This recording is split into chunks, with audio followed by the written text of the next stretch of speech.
Is everyone, trustees, okay with us adding kind of an update on the key deer status when we can do it when we get to the good of the order? After President's report, you guys okay with after President's report? Sure. Okay. Yeah. All right. Need a motion a second to amend the agenda and a vote. So moved. Second. Okay. On favor? Aye. Any opposed? Okay, we will add it to the agenda. Approval of minutes. We have 1 and 2 because we have the BOT minutes from June 30th, request for approval, and the special meeting minutes from July 20th, request for approval. Move approval. We have a second? Second. Okay, any discussion? On favor? Aye. Aye. Any opposed? Okay, minutes are approved for June 30th and July 20th. We have consent agenda, which are items 3 through 12 on the agenda.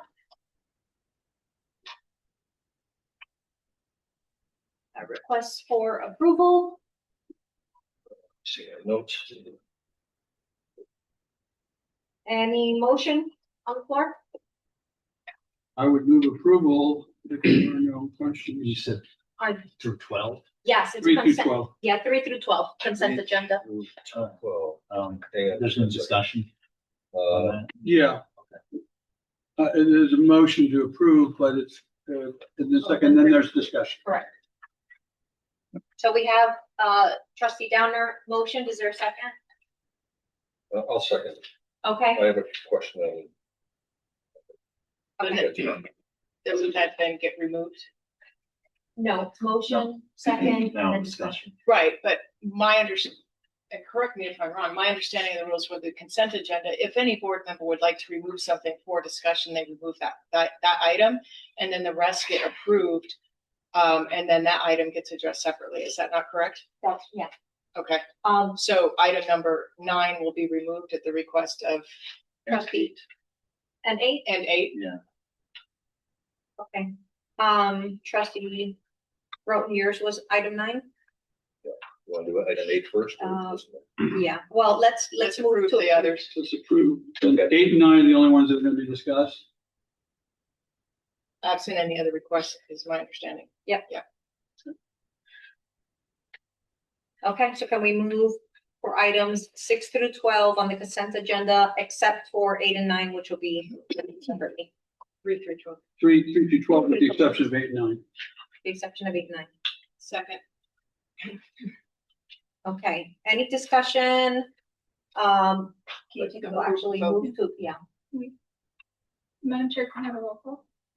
Oh, okay, yes, they have requested a vote by roll call. So, okay, Sorry, go ahead. Trustee Delphi, Point of order. Who's requested the vote by roll call? I did, Melissa. Vice Chair Batty, we were having some difficulty as we're doing the minutes, being able to capture everything. So we've asked for roll call when appropriate. Right. Well, but the way Robert's rule states that in the event that there isn't a confirmed vote by one individual trustee, that their vote is considered in the affirmative.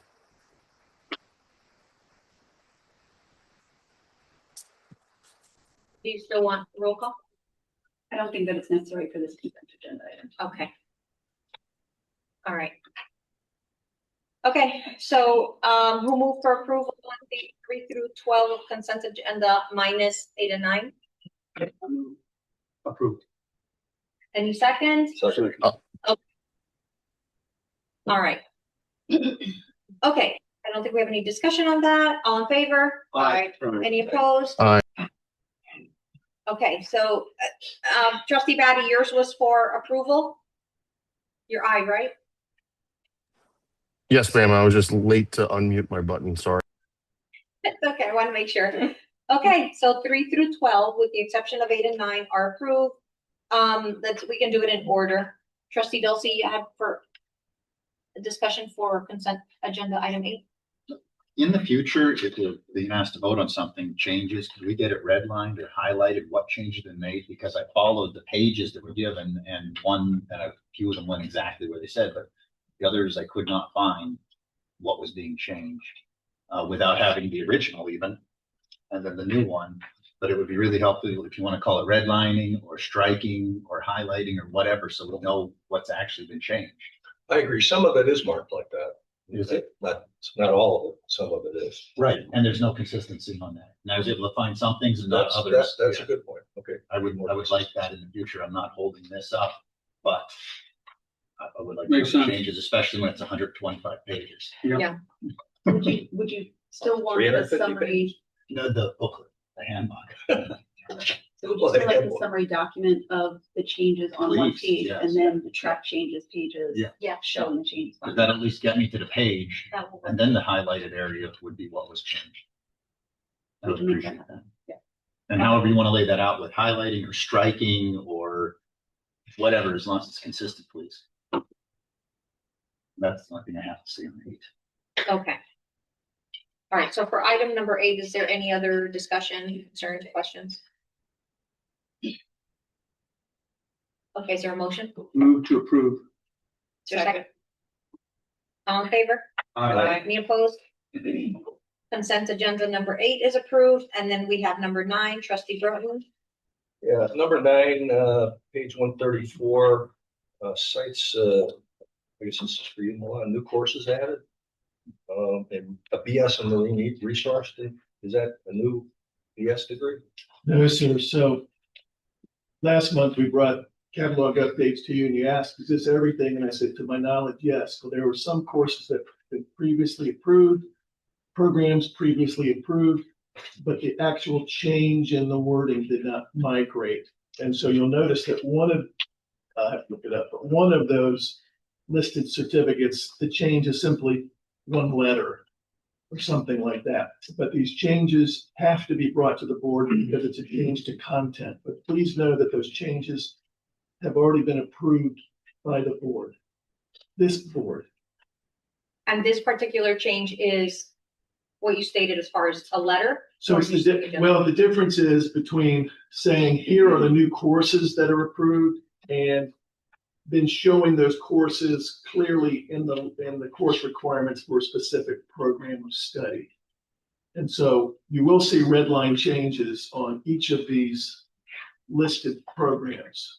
So you should see that these are very minor, not changes to the program, but changes to the listed content, which the board has already reviewed and approved in recent months. I wouldn't trouble them. I wouldn't trouble you with these changes if it weren't required. That address?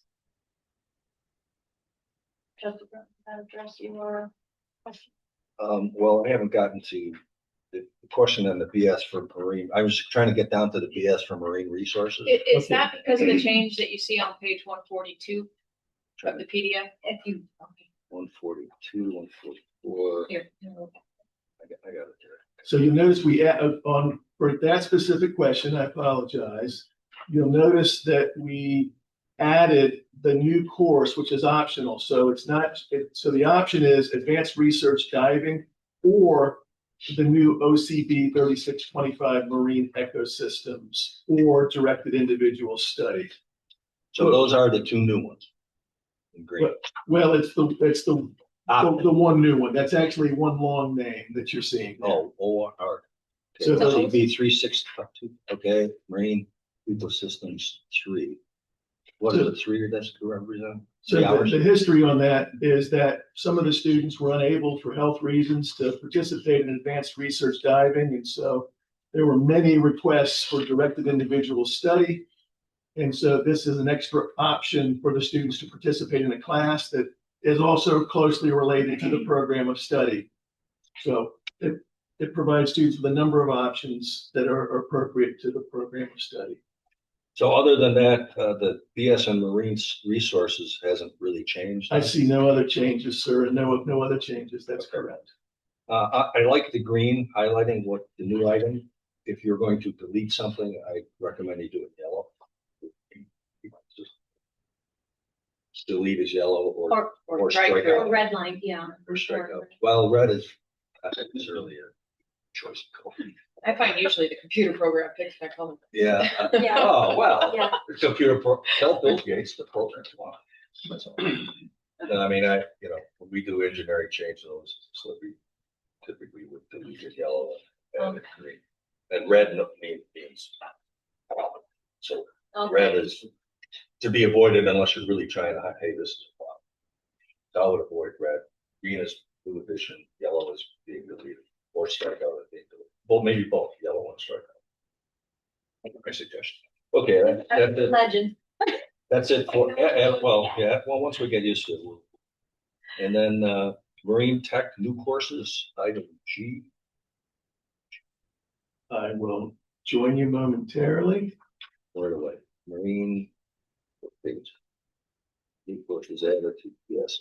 So you'll notice that what changed was the name of those 3 courses, and then the deletion or the replacement of other courses. Which page are we talking about? 147? We're talking about the marine technology certificate. Yes, 147 page. I'm doing this off the web. I don't have the page number. I'm sorry. Oh, okay. Well, I copied the PDF. So I got 147 gasoline maintenance technician. The red is additions. No, red here now we got red as additions as opposed to green.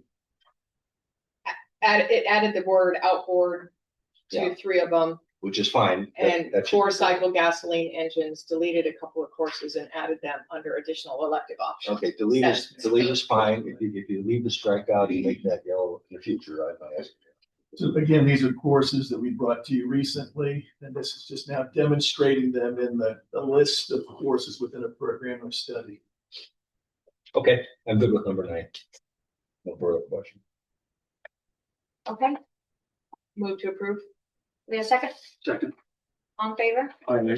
Any opposed? Consent agenda number 9 is approved. And we can move on to President's report. Good afternoon. Typically now would be the time that we'd have a student speaker, but because it is summer semester, it's a little bit more challenging to find a student who's available right now. So we have opted not to bring students to speak this month, but at your September meeting, we will reconvene with that practice. Right now, since this is the organizational meeting, I will take over very temporarily as chair, as you then move on to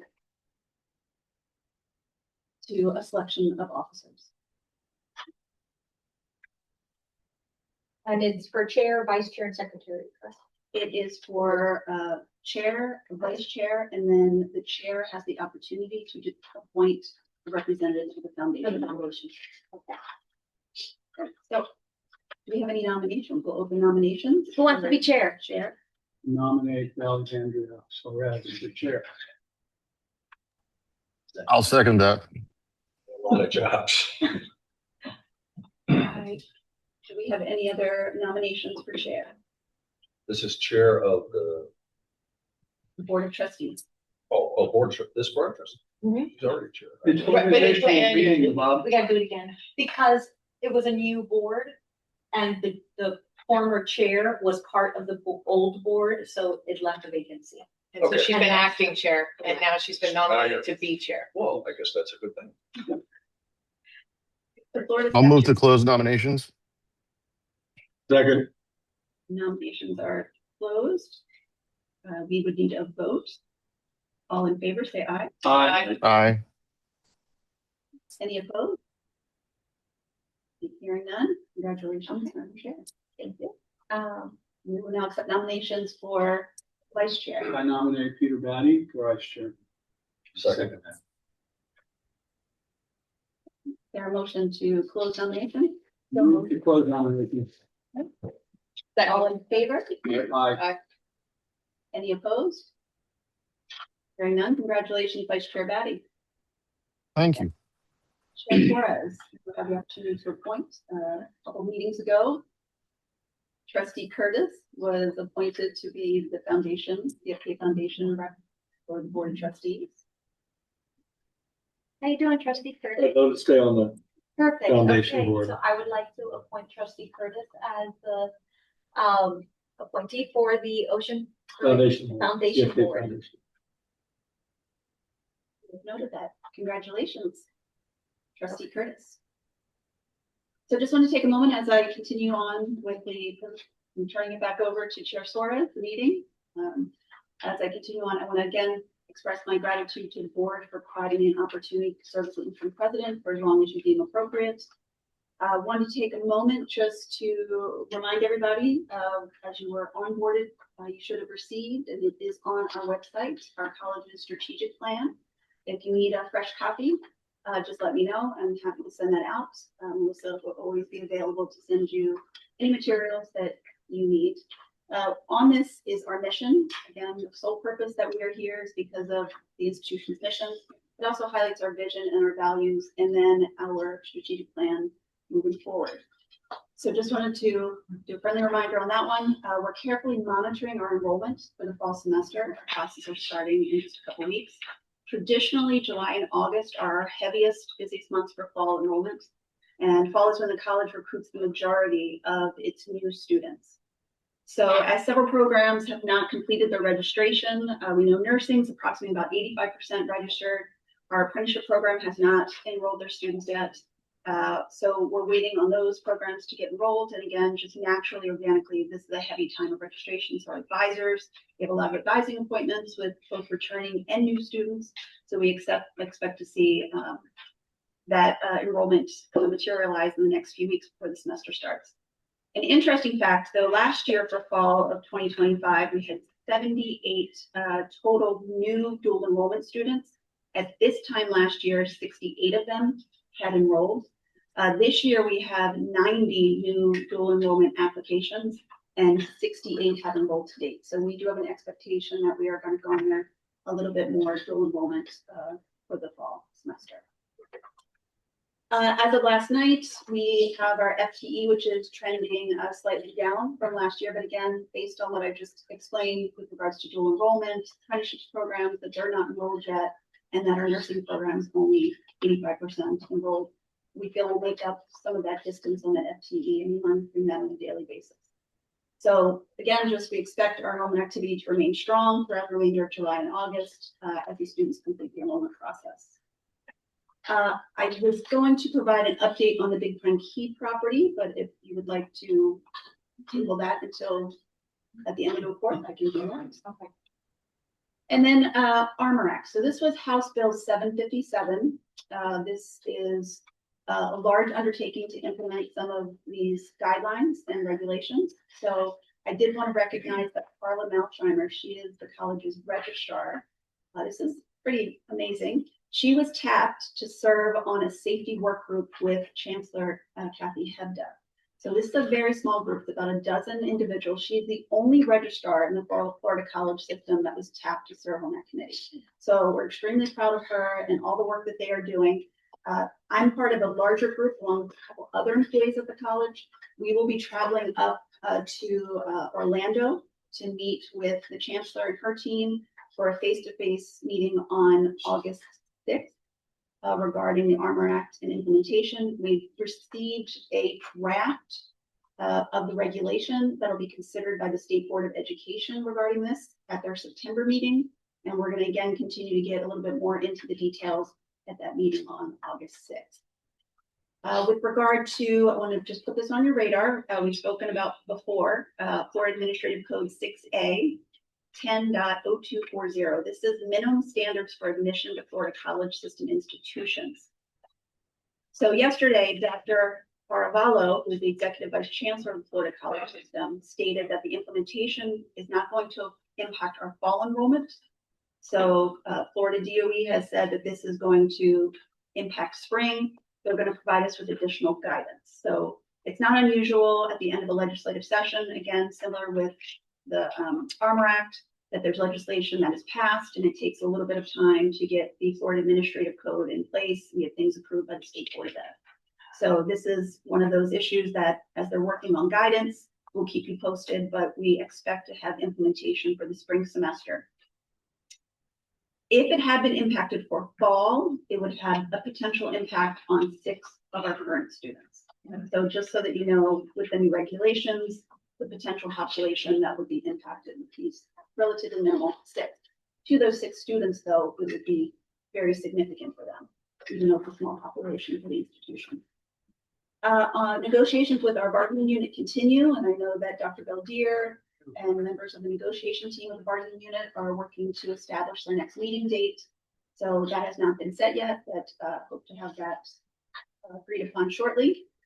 And just want to remind everybody, well, with your cfk.edu email, that if you're having any challenges with that, to please contact Melissa. We'll put you in touch with IT.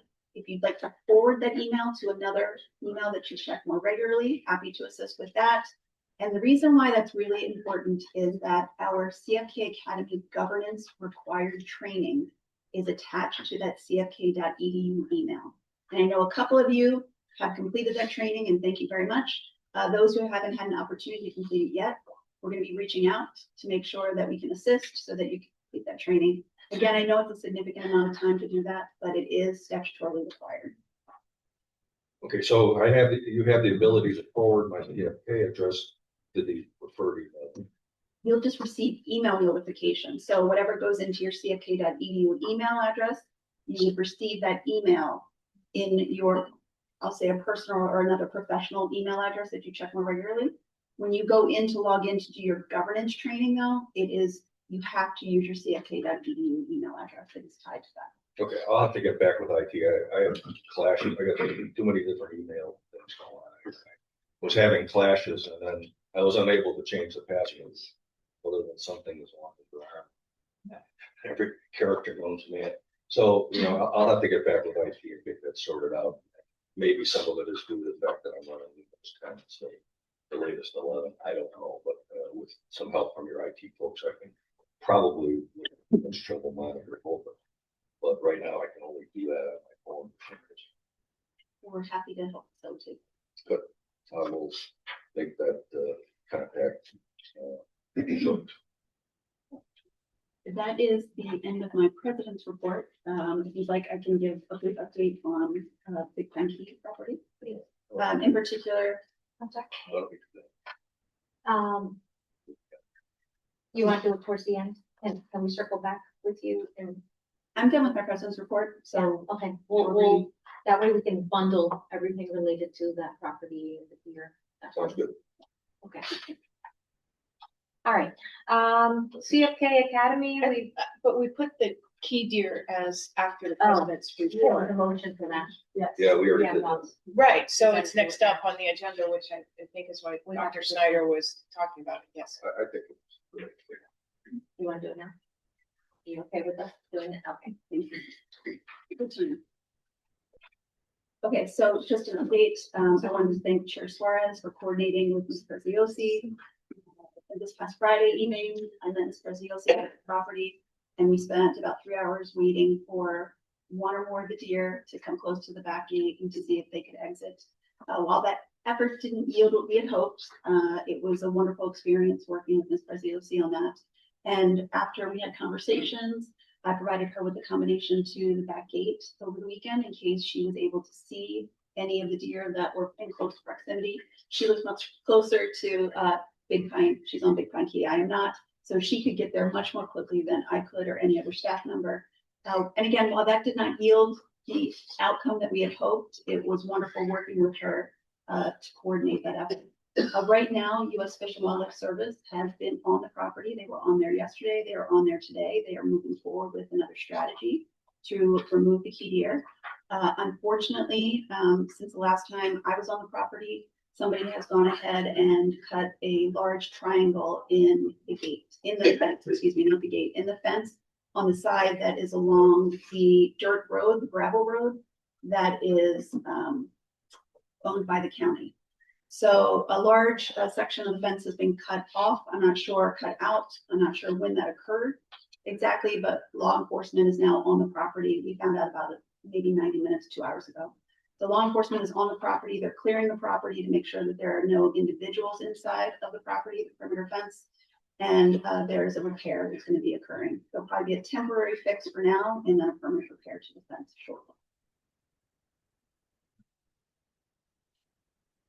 Trustee. So so the last meeting and the finish reflect that, so you were in charge of facilitating, trying to find common ground. Were you satisfied with those efforts? I worked directly with Valerie. She went several days, and a couple of the deer, which I'm sure we'll hear from her, they may want to speak later, but a couple of the employees of CFK were on site when they were installing trail cams and with the gate open. There might have been a deer or two that did escape with the gate open. From the footage that I and the photos that I reviewed, there was a baby that was skittish, is how I would describe it. Probably because if it was born in there, it might be, afraid to be getting near humans, but there's still a few deer in there is my understanding, but every single day she went and she took time out of her day to try to get them out. My understanding was it was a string, and she would try to do it with minimal human contact. Then Dr. Snyder on Friday went as well. Because they were unsuccessful, the college provided the combination lock, and Valerie has access to a camera from a resident that has strategically placed the camera. So she can tell the babies near the gate at, like, for example, one day it was 4 a.m., 6 a.m. And that way she has the ability to go, if she sees an opportunity, a window of opportunity to go and help release them. But I'm satisfied. I mean, I think everyone involved was doing what they could. So I'm glad to hear that. But what has surprised me is they've decided to have protests in the face of you spending a bunch of time trying to facilitate common ground, you devoting a bunch of time to try to solve this problem. And I don't understand that. To me, that's very counterproductive. So do you have any thoughts about that? I mean, why would you have a protest if we're working to listen and try to find common ground? My thoughts on that, they do not bother me, the protests. I think it doesn't bother me. I just think it's counterproductive. I think as long as there's no false narrative being put out there or something contrary to the efforts that are being made by all parties, they're entitled to have a protest if they want to have. But I understand the problem, I think, with that lies in somebody not taking the time to actually understand what's happening and just hear one bit of it and then run with it. Right. And think, oh, nobody's doing anything, and the college doesn't care, the board of trustees are evil, and and which is not the case. Everyone is trying to do within the authority that each of us have. Like, for example, even Valerie was concerned with, she has a permit, but she needs to verify that she has permission from U.S. Fish and Wildlife for certain steps. And so she's doing her due diligence. I think everyone is that's involved in this process, but there could be somebody that doesn't attend the meetings or isn't aware of what's going on. And at the end of the day, people are going to hear what they want to hear and see what they want to see and run with it. So, but I understand your point that it could appear on its face as counterproductive. Chair Suarez, can I ask a question of Dr. Schneider? The U.S. Fish and Wildlife is back out there trying to work now on Plan B or second option or whatever you'd like to call it. Do you have a time frame for when? No may be the answer because they didn't give you one. But do you have any sort of time frame as to how long or what efforts time frame before they can report back? I don't have all of the details of their next strategy. I know they are on property this week. They've asked this week that nobody else be on the property. And we just have folks that come in and out, whether they're putting in trail cameras or we're checking on the perimeter fence. They've just asked really that we don't have anybody in the property this week. So I'm assuming based on that whatever this phase of their plan is being executed this week. And I did confirm before this meeting that they were on property yesterday, and They are the one who notified me about the cut in the fence today. So they were on property again. So today. this is a series of vandalizations of the fence. Right, Yes. this is a pattern of vandalism. Vandalism. Yes, they've, we had initially had a chain lock on the front gate. And the way that that was set up was because FWC does keep assets and they do certain things on the property. So they had their own padlock, but they only had the combination too. So it was kind of like a daisy chain. It came off the back of the chain with one padlock. We looped in another padlock, which belonged to the college. And then a third padlock belonged to the operator of the tower that is not part of our lease, but the tenant that leases that from the state has to have access to maintain that tower. So when they cut the chain lock, they stole the 3 padlocks along with the chain. And then the gate was left open for a period of a couple of hours until we were aware that the chain had been cut and that we were able to, get a new lock and get up there on July 4th and secure it. So that was the first real sign of vandalism. The second was on the back of the perimeter fence along Sandy Circle. You can see there was a portion of fence where somebody had unhooked the fence and attempted to push it in. It didn't do anything. It didn't breach the fence per se, but you could see that somebody had taken time to try to push that fence in.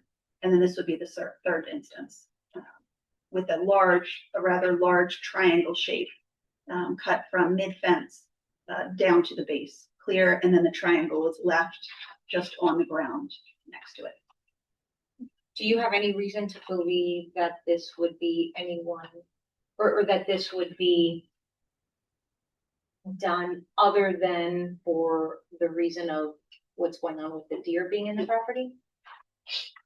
I would not know what the intentions of. Well, not the intent, but just, do you, as of right now, just the assessment, of what you've seen, the cuts, what has occurred? Are we concerned that people are trying to get into the property, or are we thinking this could be not so much somebody trying to get in for theft purposes, but somebody who's trying, they're breaking the law, but it's deer related? I can only lean on what law enforcement is saying. So every time we have something happen, they want to go in and clear the property and ensure that there's no individuals on the property. So if they have a concern that there are individuals on the property, then I have a concern that there are individuals on the property. Well, have they told you that they found any individuals on the property? They have not. Now, they haven't completed their search before this meeting started. They were just getting to the property. So I don't have an update on. And what about July 4th? Because you said the padlocks were taken and the gates were open. They did not find any individuals on the property. Okay. So I'm going to ask another Yes, question. of course. So at the last meeting, there was a lot of haranguing about us, somehow voting to authorize these soft gates, and we instead authorized you to work to find common ground. Well, then there's immediately an article saying that we rejected the idea of having the soft gates, which bothered me because we voted Right. to have you spend your time trying to find common ground. So that irritates me. In your attempt to find common ground, did you discuss these soft gates, which continue evidently to be an issue? We did discuss the soft gates. We discussed the parameters of it, the size of it. We discussed that it would not cost the college any money, any funds to do it, and that they are willing to repair in the event it's unsuccessful and it doesn't work. They would even be willing to repair and put the fence back, restore it to what the fence was like originally. That was the extent of the gates. We were trying to take one bite of the apple at a time. So the first thing we were trying to address is, okay, the deer are trapped, quote unquote trapped, because that's what all of the phone calls and everything that I've received personally in the last few weeks. I think people understand that the CDL is one issue. It's one issue that's going to be addressed at a future date because nothing is being built right now or happening right now. And so we addressed, okay, well, let's get the trapped deer out. And then we can take the next bite of the apple, which is the board deciding whether or not they want to approve a soft date. Well, but I don't think we're in a position to do that because I don't think we know the facts. So that's why I think we authorize you to work on common ground. And so I think one thing that would be helpful is to get your perspective, Dr. Snyder. Where do you stand on the feasibility, on the advisability of these gates? Is that something that makes sense? Does it create liability issues? Where do you stand on that? Because I don't have the facts. So I've expressed concern previously about anything that would, I'll say, breach the perimeter, the security of the perimeter fence. Because if you're going to put in a wildlife passageway, and Valerie showed me a spot that she recommended where a location would go, and explained to me why she felt like that was an optimum location. But if you're going to breach the perimeter fence, the concerns that I have that I've expressed previously are about liability to the institution, and that is for safety concerns. I did share some photos of some of the structures this week for the trustees that haven't been able to be on property to physically see. And who is, I mean, I've been on the property. Who else has been on? I've been on the property. Yeah. And I think those photos do a pretty good job illustrating the issue, which is there are a lot of hazards and dilapidated buildings. There are. So with that property, I believe, if I recall correctly, it stopped serving as a road prison in about 2015, 2016. Hurricane Irma came through in 2017. No one cleaned up that property. So there's literally a metal roof towards the back of the property where the vegetation has grown over it. It's metal shards that are poking out of it. We've got partial collapse of buildings. We have ceilings that have collapsed. You've got windows. You've got light and electrical things that are coming out of the ceiling. So my primary concern is for human safety on that property. If we provide an opportunity, and we do have no trespassing signs along the perimeter, the sheriff's department was kind enough. They dropped off a couple signs for no trespassing. You can also add to the gate that we will install. There is still a risk, even with that somebody either enters through the wildlife passageway, and then it causes harm to themselves on that property. It's not just an adult who has a fully formed frontal lobe that I'm worried about. It's children in the area, children that could come through that wildlife passageway and be harmed on the property. So there's other medium-sized animals that can come through that wildlife passageway. We have found the remains of a medium-sized dog that had expired on the property. So at some point, they were able to access the property and were not satisfied. So those are some of the concerns that I have. One more round. So my last question is, have we gotten advice from council on this liability issue? We have. So I did ask our legal counsel to provide me with some insights, and they said that it is an unsafe property at this point. And while the signs being posted could protect us to a certain extent, he assured me that if somebody harms themselves on that property, that there most likely would be a lawsuit. So let me His just concern was over. So let me just take you to a hypothetical. So you put those gates on, some person, despite the fact that you've got signs that say this is private property, no trespassing, you don't collect $200, you don't pass go, someone ignores those signs, and they go into that opening, and then they, heaven forbid, injure themselves pretty seriously. Are you saying council has advised us that then the college could be liable for their injuries? I can pull up his email if I like, but his concern was that it would lead to litigation and that the institution would be at risk. And of course, anybody can sue anybody for any reason. Well, I understand that. We have a few questions. Let me just add one thing. This liability thing, I checked with Dr. here, and the the insurance policy that we have does cover this property. It's the same insurance property as for the rest of the College of the Keys.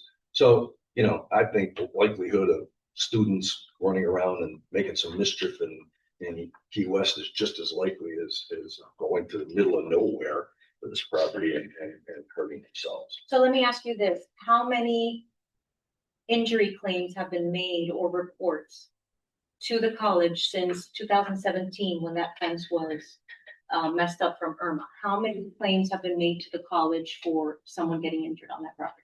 We've had no claims on that property to date since we Okay. implemented the lease. How many trespass notices have been made to somebody that was in that property since then? So we've just recently put up our security cameras. So No, I'm sorry, maybe I wasn't clear. Sorry. How many, you and I have had this conversation, somebody trespasses, they get a warning, and then if they do it again, police give them a trespass notice, which is basically giving them notice, they'll get arrested, they do it again. If somebody knows that they're actually there, which I think is Dr. Snyder's point, is number one, until recently, there's no cameras to know if they're there. And number two, you know, to date at least, there has been, how long has the fence been up intact? There has been action taken to prevent access to the property to minimize trespassing, even for those who would otherwise read the sign. November 25. But we know there's, Hold but, on. My point is that FWC also uses the property. So there are people that use the property that could have reported that there's, even if it's his, somebody going into that property. So my question is, as far as CFK, how many times has CFK been told, hey, somebody was in that property that shouldn't be there?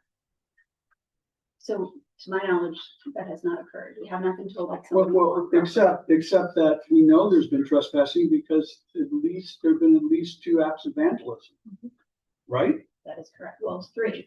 3. Because of escape, although they didn't get access to the property. Correct. Well, Yeah. if you're cutting a hole in the fence, if you are cutting locks, that's trespassing. It's vandalism. Trust Vandalism, me, you and need to if step foot in. Well, no, that's your property. It's right, but then you have a charge based on the action. And trespassing is you are going to enter the Once you property. touch that fence and damage it, It's not only committing vandalism, you're trespassing on property. So there's at least 3. You don't know, but I mean, there's at least 3. So people are around that property. So I just stand corrected, because on July 4th, when the gate was cut, they had to enter the property to open the gate. The gate opens in, and it's a very large gate, so they had to have stepped at least 6 feet into the property to open the gate. okay, so is this separate? So they opened the gate when they cut the triangle? No, when What are they you talking about? cut the lock on July 4th. The lock was on a different gate? It was on the front gate, and the Okay. triangle is cut on the side fence. Right. So they cut the gate the same day that they did the triangle? No. No. Right, okay, so if they didn't cut it on the same day, explain to me how you think they went through the inside. That I must not have been clear. In order for them, the purpose, it would appear, was to open the gate. They cut the lock, and then it's a very large gate. It's a driveway, so it has 2 pieces that come together in the middle. They opened the gate, which means they had to step foot on our property to push the gate open all the way, which is how it was found. It opens inward. It opens in. Okay. Okay. So I was correcting Now I myself, because understand. yes, on Okay. that incident, they had to have stepped. on the Okay. property. Okay, I'm just trying to piece this together because while we told you don't know the intent, but then now you're telling me, well, their intent was probably open. I just gotta piece all this together. Okay. All right. I think we're really down in the weeds on this. I'd like to Yeah. raise it. I'd like to raise a Yeah. point of order according to Robert's rules, and read a little discussion. Since my name is Robert, I think it's okay. I'd like to ask you to consider not just what can be built at the site, but what the property has the potential to become. The former correctional facility represents something incredibly rare in the Florida Keys, a large piece of public land already owned for educational purposes, located in the heart of one of the most unique, fragile ecosystems in North America, home of the endangered key deer. Today, the property is surrounded by fencing originally designed to keep people in. Ironically, that same fence has recently become a barrier to trap the very animal where the island is named. Wildlife agencies have coordinated efforts to remove the deer from this site while they become confined in the property. While those efforts will be carried out professionally and with care, the situation highlights a larger question. Should our vision for this property continue to be a separate education for nature, or could it be a place where education exists because of nature? I would encourage the board and the college to consider a modified plan. Imagine the change transforming this Florida prison into the Florida Keys Environmental Learning and Restoration Center. Rather than maintaining a perimeter that excludes wildlife, remove unnecessary fences as development occurs, and restore the property with the native hardwood hammock, pine rockland, wetlands, natural habitat that allows the key deer and other native species to move freely through the landscape. Instead of viewing wildlife as an obstacle to development, make wildlife the classroom. Students could participate in habitat restoration projects. They could study native plants, invasive species removal, hydrology, coastal resilience, working alongside U.S. Fish and Wildlife and Florida Fish and Wildlife Conservation Commission, universities, and local conservation organizations as yourself. Students could help monitor the vegetation, the wildlife populations, the pollinators, the ecosystem health. Modern technology could make a facility unlike any other in Florida. Motion activated wildlife cameras, started with GPS tracking research, remote environmental sensors, live observation stations could allow students to learn directly from one of the nation's most endangered mammals without disturbing it. Over time, the facility could become a center for understanding of key deer movement, habitat use, seasonal food preferences, human-wildlife interactions. The information could directly benefit local residents and visitors by improving education, reducing vehicle collisions, and helping guide future conservation efforts. This isn't a new idea. Around the world, some of the most respected educational institutions are located within the very ecosystems they seek to protect. The Archibald Biological Station has spent decades in long-term ecological research in Florida's native habitats. The Smithsonian Tropical Institute has shown for generations that classrooms surrounded by functioning ecosystems produce some of the world's best conservation science. The Florida Keys deserves their own version of that vision. The key deer already make this property their home. We have a rare opportunity to design around them and with them, instead of designing despite them. We often talk about preparing students for the future. What better education could we provide than teaching the next generation how to restore an ecosystem, solve environmental problems, and live alongside wildlife that's one of the most environmentally significant places in America. The former prison once represented confinement. Imagine now transforming it to a place that represents restoration. A place where students can now learn from textbooks or from living ecosystems. A place where endangered key deer are not viewed as a challenge to overcome, but as partners.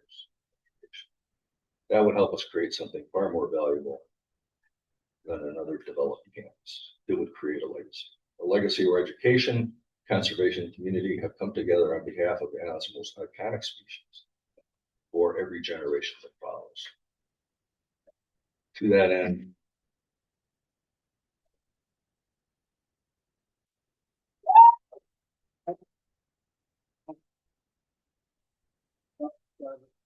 I have a couple comments. I mean, I think that's a great idea, but there are a couple of issues. Not the least of which is, how you're going to pay for it. Number two, I brought my wallet. that's a great answer. Done. Bob's going to fund it. Should read one. Awesome. What could be better? I got too much money down there ready. You don't even know what to do with it. So, what's difficult is I think, and this is just my opinion, I think that we do need to try to focus on how to go forward The big picture. With the big I'm pond. not, we're so far down in minutia. When did he cut the gate open? Who did it? Well, Where's the that's paper? another issue, Bob. Yeah. I know, but It's an important issue. I'm asking to step back and take a Well, look. one piece of the but pie. you're raising a different issue, which is how do we go forward with the Key Pine property? I agree that I think. Subside that is, what do we do now? How do we And progress? so I think it would be difficult for us to try to hash it out in a board meeting. However, I do think you raise good points. I think that vision makes sense. However, the devil's in the details because as I understand it, there's a grant proposal that's on the books that is unrelated to your vision. That would happen. Not necessarily, but go ahead. Well, I think it is unrelated to your vision, but so we'd have to figure out, can you pivot and somehow see if you could amend the grant. I would like to make a motion if it's appropriate, and I'll just throw it out. You're The gonna motion beat me is, to my motion. Go ahead. I would like to move to appoint Bob Broden to work with the administration, Brittany, and whoever else you deem appropriate, and to thrash this out and to come back to the board jointly with some sort of proposal going forward with the Key Pine property. Whatever you guys decide to do, but I think, Bob, somebody, a representative of the board, is going to need to work with the administration to make your vision feasible. Or some other vision, but I think we could really benefit. I think the community could benefit from having a little bit more clarity on how to go forward with the Big Pine property. Because right now there is no clarity, and for good reason, because we're not sure. And we don't. Not only are we not sure, but we don't have the money yet either. Right. And the money's tied up in this. And Doesn't that. mean. So just to carry on your conversation, if I can, not necessarily amend your motion, but just add some additional text to it. What I was going to suggest is exactly that motion to form a committee. I'm thinking 3, maybe 5 people. Anything more than that, it's chaos. And I would be happy to take the lead on that, and we would have representatives from the community and college, and perhaps probably FWC, to say, hey, well, are we, these are things that, are possible, and then put together a little timeline that says, okay, we have to do this, we have to do this, we have to do this by such and such a date. But right now we're dancing around on the details. We've delegated to get the deer out of there to FWC. That's clearly not worked so far. And even if it did, 3 weeks later, there'll be 4 holes in the fence. So it's like, they lived there. See, that's suspicious. Let's focus on this. My motion is to have you work with the administration first. I think you can start involving other people.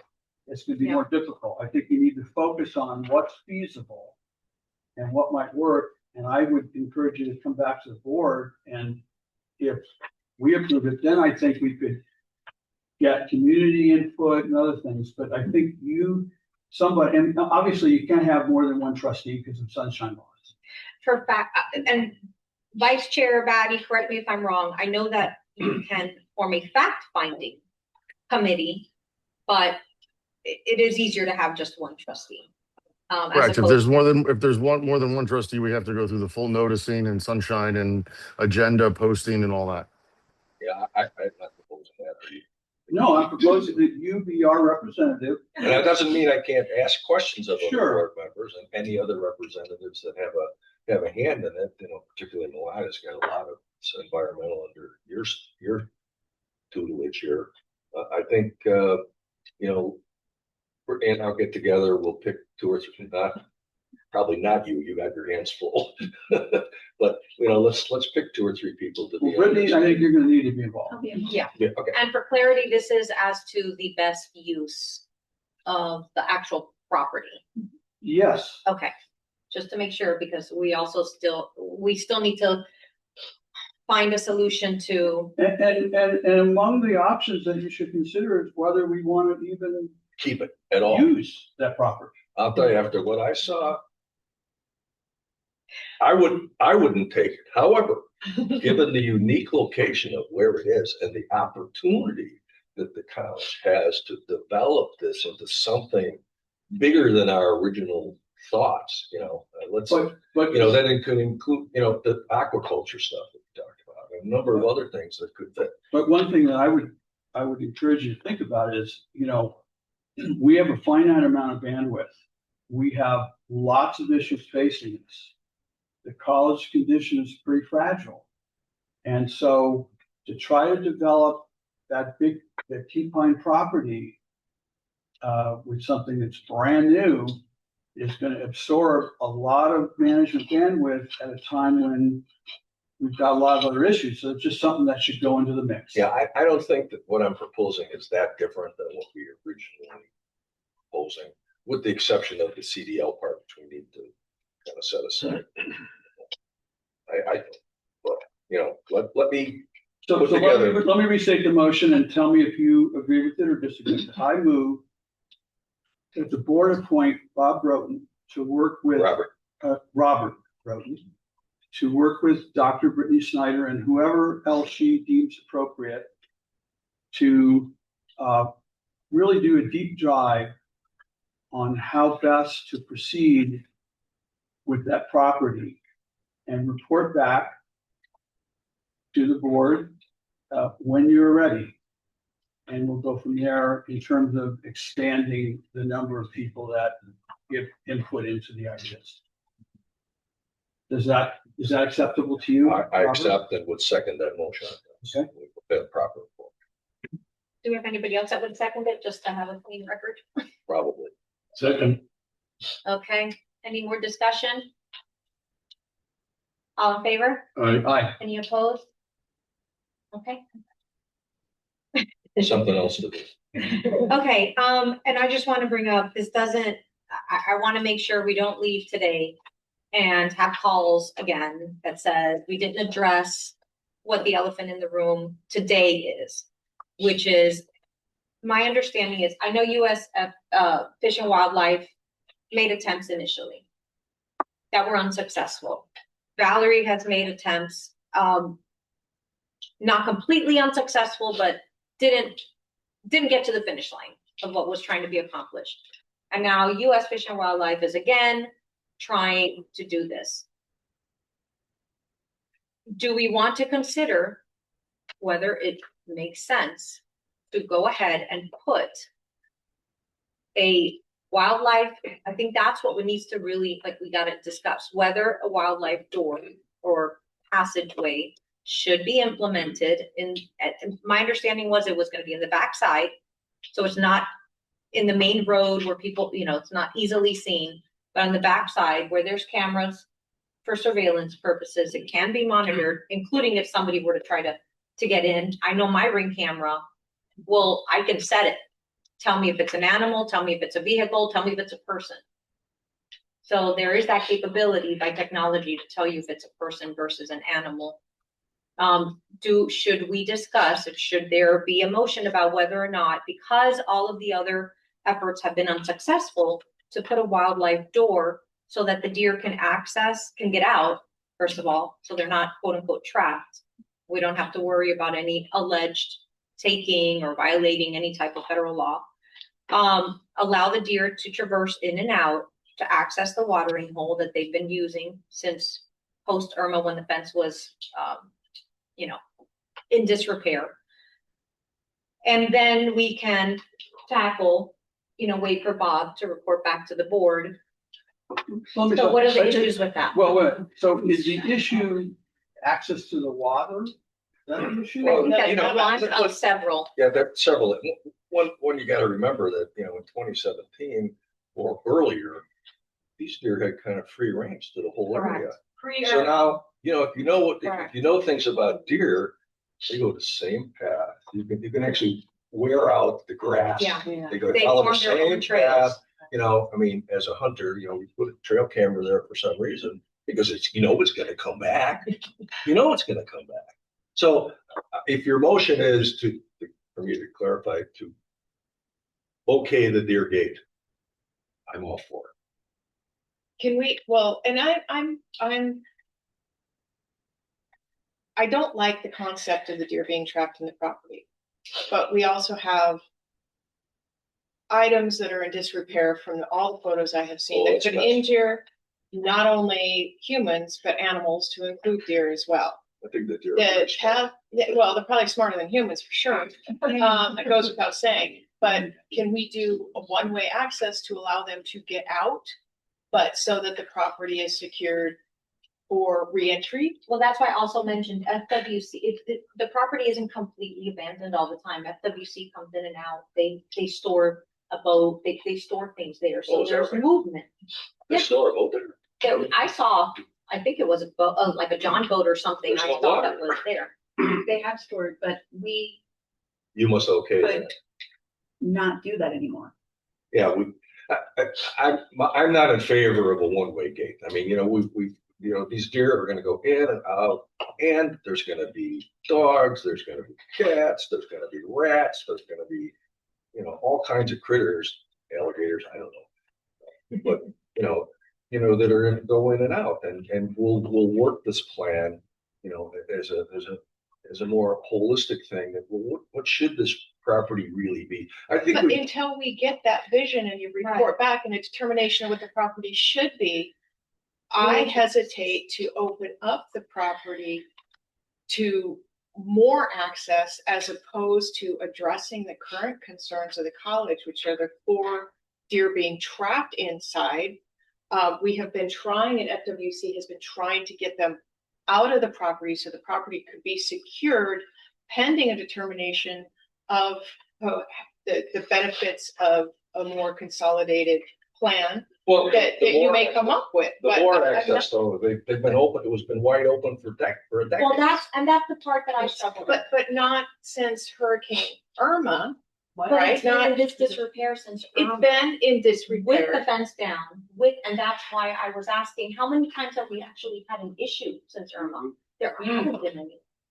Well, And it's- the fence was down versus just doing Or gates your and gaming. opening. I'm with you, though. I am very hesitant to open it up while we have no clarity of what we're going to do with that property. B, there's such a state of disrepair on the property.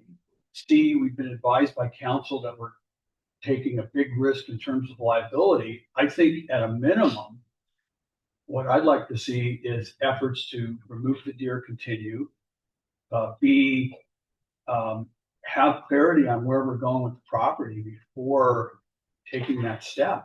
I don't think it's a prudent thing to open up the property when we know it's in a state of disrepair. We know we've been advised that it's a big risk for the college.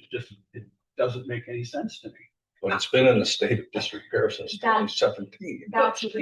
dealing with We're dealing 4 with it deer. We now. don't need a dozen later on, depending upon what your vision is.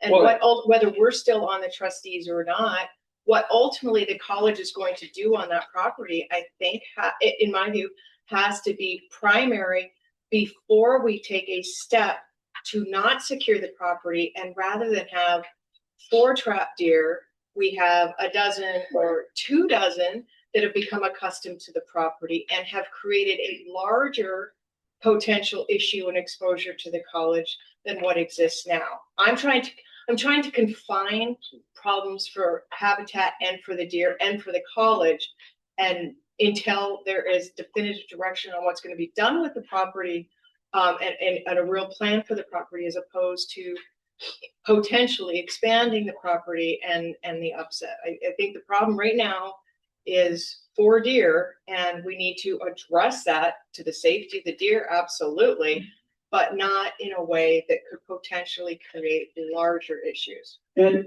I agree with that. And the other thing is, I think one of the things that you should explore with Dr. Snyder is whether that fence, and I don't know if this is feasible, but whether that fence could be reconfigured so that you could put that water hole on the outside. That is part of my objective, And if you could, as part of the if you could, environmental thing. if you could Yes. reconfigure that fence, so that the water could be on the outside, you might be able to Exactly. solve all the Exactly. problems. We wouldn't have liability, the deer could have access to the water, everybody wins. Exactly. And And the we, problem that they were using that, in other words, you had stated they're gonna start using, no, they were using Right, it before. until the. they've been using it for decades. Right. And the 10,000 herd, years. and the herd has now presumably, and I hopefully, and I'm sure I will hear if I'm wrong, determine other water sources to use. Right now, we have 4 deer using the water source. I like the idea of making the water source available while protecting the property as a whole, from all the other issues that we have to consider as trustees of the college, because as much as our hearts are with key deer, we also have a larger mandate to do what's in the best interest of the college. And I think that's a great potential solution. So they have their water hole access. We focus on having them have that access, but not being on the remainder part of the property. And to me, that sounds like a good interim So situation. what you're describing is short-term plan. Yes, while the long. Versus the long-term. Right, right. plan. And that's fine. And the first part of the short-term plan, in my view, said it earlier, let the deer gate go in, let them migrate. We'll see what happens. We'll monitor their progress.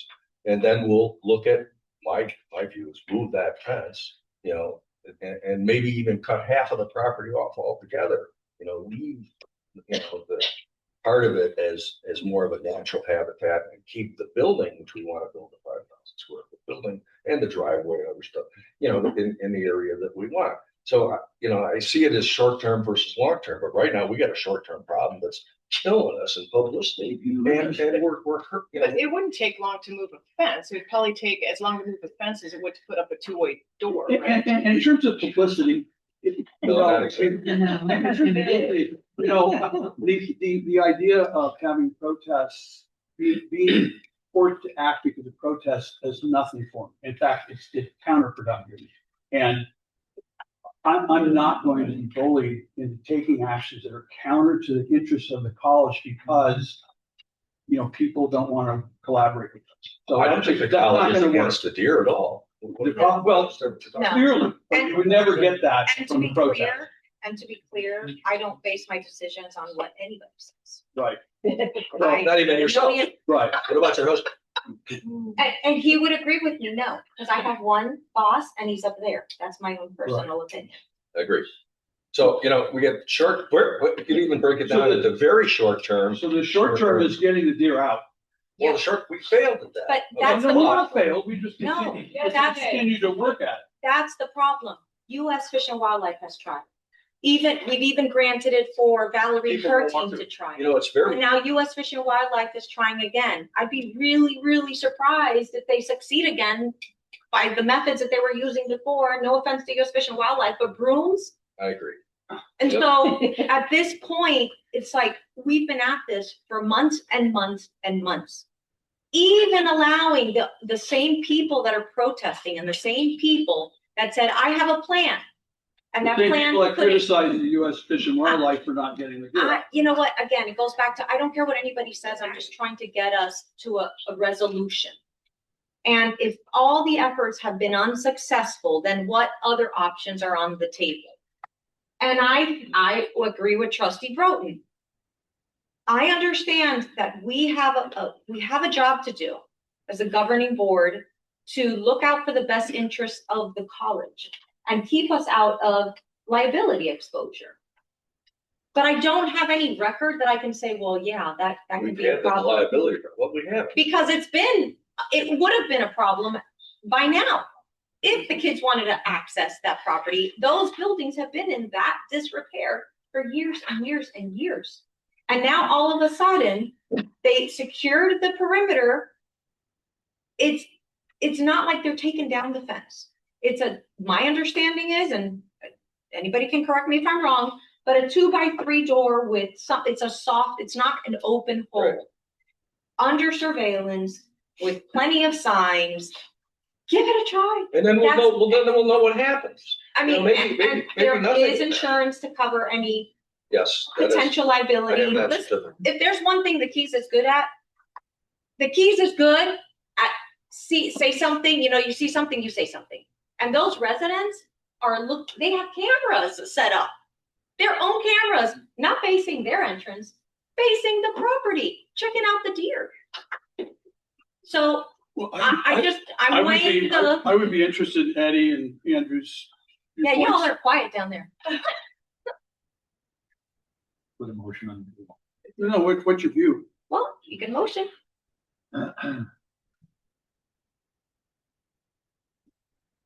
Wish we did know what we're doing with the property. Can you say that louder, please? Wish we did know what we're doing with the property in the future. That would really be helpful. Again, short term. Yeah. Medium term, long term. Obviously, we're let's not give having a lot of, success short term. We're failing short term. We failed miserably short term. We've failed to the point where I agree. half of the queues is in Trust disruption. Counter that. What is the good of stirring things up? How does that help this situation in any way, shape, or form? Even though we spent a considerable amount of time, that frustrates me. And I don't like getting emails saying, Mike, look, why is the trustees trying to make the heater extinct? Yeah. I mean, it's just silly, ridiculous emails. You stop reading the second it comes out. Right. That type of conversation is useless. Exactly. But perception becomes reality. That's the problem. You know. The question is, who owns and pays for the soft gate? That You have would, that answer. so in working with and coordinating the efforts with Valerie, the Save Our Key Deer group is willing to not only cover the cost of installing it to make sure it's properly installed, but if it doesn't succeed, removing it and replacing that area of fence. And what is the time frame for the, I don't mean it in a negative way when I say experiment, but what is the time, how long will the gate be up prior to determining whether or not it works and it's removed? How long, what kind of time frame? How soon can you put it in? I can start putting it up tomorrow, and as far as they're saying it. I'm looking at time The frame. trial is forever until there's something, a bad outcome in which you guys say, we don't want that anymore, and then it gets reversed. So in other words, the access in and out of the property is the design of that for the wildlife corridor for those deer. And In the back. if you, and there, it's under video surveillance, right? You also have some video surveillance on your freshwater holes. So now we know, are the deer using it? Are they going in and out? Of course, they're gonna have that access and out will and peacefully. That's a very humane way to let them come out. And then the deer that want to access the water, will be able to go in. If there's ever a bad outcome, now there's a leash law, so dogs shouldn't be in there. There's a very, very firm leash law, so we shouldn't worry about dogs. But if there's ever any kind of a bad outcome where you guys say, hey, it's all under security camera, but somebody went in there anyway, I'm 100% with you that if there's some sort of an issue like that, I would reverse it. Okay, so it's not, so, okay, thank you for that, because that's not, thank you very much. That wasn't what I was understanding. Yeah, what if we That- wanted to that's- put 20 deer in there? And I'm not and against it. I'm just asking I the question. don't wanna- Is that a bad outcome? Yes. Yeah, And what about us? yes. Yeah. Tell me. So it's, because if It- 3 deer is dying, they're trapped. Because 40 they're deer will be trapped. pastured. Yeah. We're not having a conversation. Okay, hold on. Hold on. Let's make sure the record also, nobody's, we've done that before. Trustee Dulce, you had mentioned something about the outcome. Can you, what's your concern? I just want to make sure. Just liability and that the college doesn't lose control of the situation. Okay, and what do you define as losing control of the situation? Well, I would be teenagers. That's what I would be. concerned Right, about. that's my That's concern. where I'm at. Public nuisance Because is my concern. nuisances are a draw for teenagers. I was a teenager and it was a draw that I can't believe. I'd be in there. in a hurry. Exactly. I would have been over the fence. Oh. So yes, that, and then if we start seeing other things in there, I have no idea, but some more animal stuff showing up. We need to set what parameters are, we meet so seldom of when a bad outcome is. I agree, we start seeing people that it's a bad outcome. We start seeing a large accumulation of other animals in there. That's another bad outcome. As far as I'm concerned, if they come and go and use the water hole, that's a wonderful outcome. I'm happy with that. If the ones that are in there decide to leave, it's another wonderful outcome. Yet again. And to that end, because until I guess my concern is, until we know what we're going to do with the property, we don't know whether we want to train the deer to this path, because my understanding is the deer to go in and out the gate, they need to know it's there. They need to figure out it's there. They need to get used to using it, to both exit and to come back.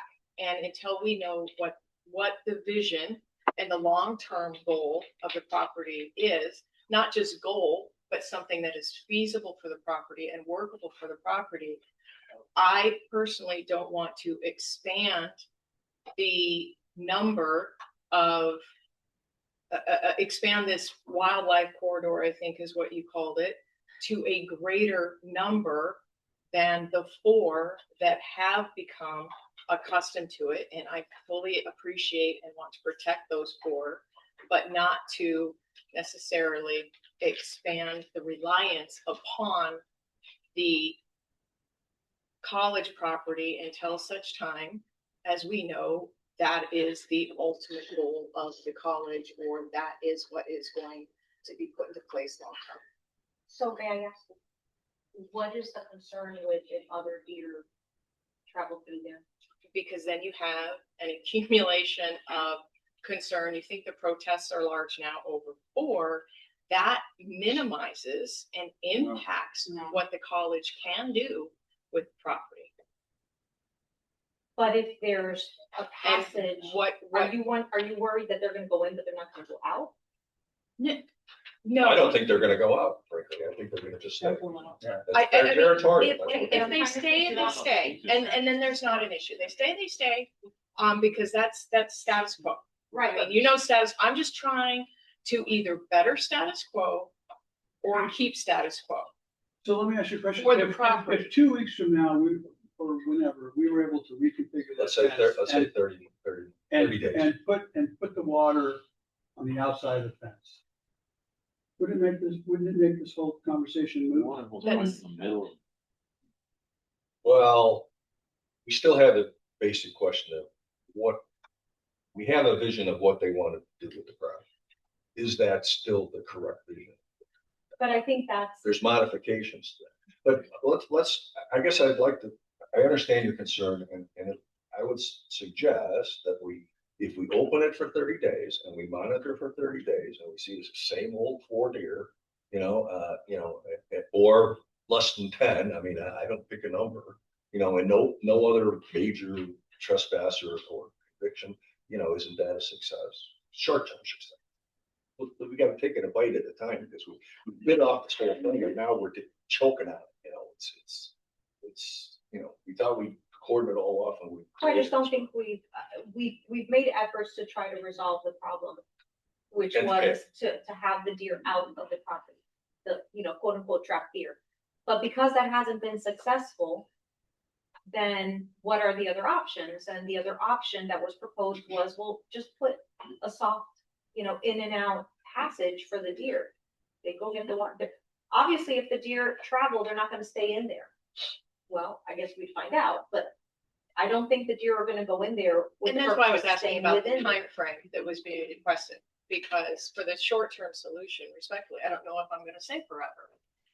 If you want to see, okay, would this be the solution for a finite period of time? But knowing that going in, so that if it is ever removed for whatever reason, we don't have the backlash of, we promised this and then we revoked on the promise. I want it to be clear what short-term efforts are being made and why, so that later on, nobody can come back and say, you promised us this pathway and now, 14 days later, you're revoking it and you're worse than having done nothing, or whatever the case may be. Well, and I think that goes to Trustee Downer's point, why he was irritated with the word used.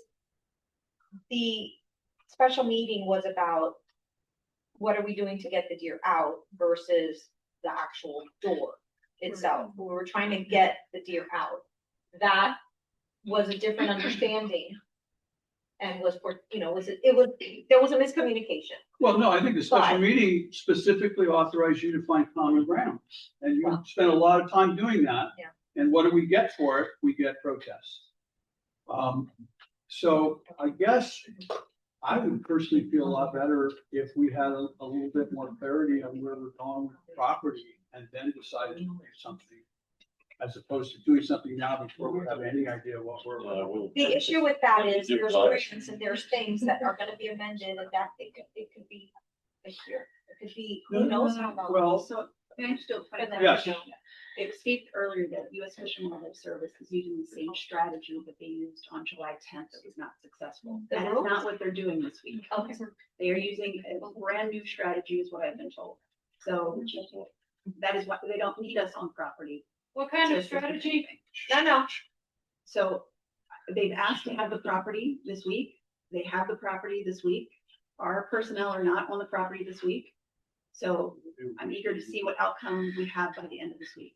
I understand, I hear the frustration, but they are tasked with, facilitating the removal of these endangered species. So these deer, I have to work with them collaboratively. So if they say that they have a new strategy, this is what they're using, and I'm saying new to us, not new to them. They're using strategies that they used before, but just new to us in this particular instance. We're giving them the opportunity this week to see if they have an outcome that is more in the line with what we want, which is all for deer to be removed. And they are the jurisdiction with ultimate control and say over the deer. And our collaboration is ongoing. Just because that wasn't, was unsuccessful doesn't mean I won't continue to try to help facilitate it possible. So I would appreciate your perspective on our discussion. What would you do if you were us? Way to put her on the spot. Yeah, put me on the spot. Could I say one last thing? As far as the long term you brought up, there's not gonna be a fence in the future. There's gonna be a campus or So would something it need there. defense? We don't, I'll tell you this, and I can say this with absolute conviction. We don't know.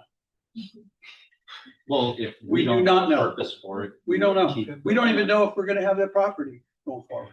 We don't know if we'll Well- need a fence or not. We don't know if we'll need a fence or not. You're right. We don't. We don't know. We don't. Correct. Although I will say that I prefer the property being in all of our hands than given back to the state. Well, But that's, another Yeah. conversation for another day. Trustee Curtis, I know that you were also asked, for your input in this conversation. My input is the I know, same but as it we've was already- at 3 board meetings ago. And that is, and Valerie and I talked about this on the phone. We have a prospective member of Congress here in January. If he gets elected, I don't know what his opinion is right now, but the Fish and Wildlife Service has primacy. So all this is entertaining, it's academic. We could say, put in a gate, and the Fish and Wildlife bureaucrat in Atlanta might call down and go, you guys can't do that, and we're done.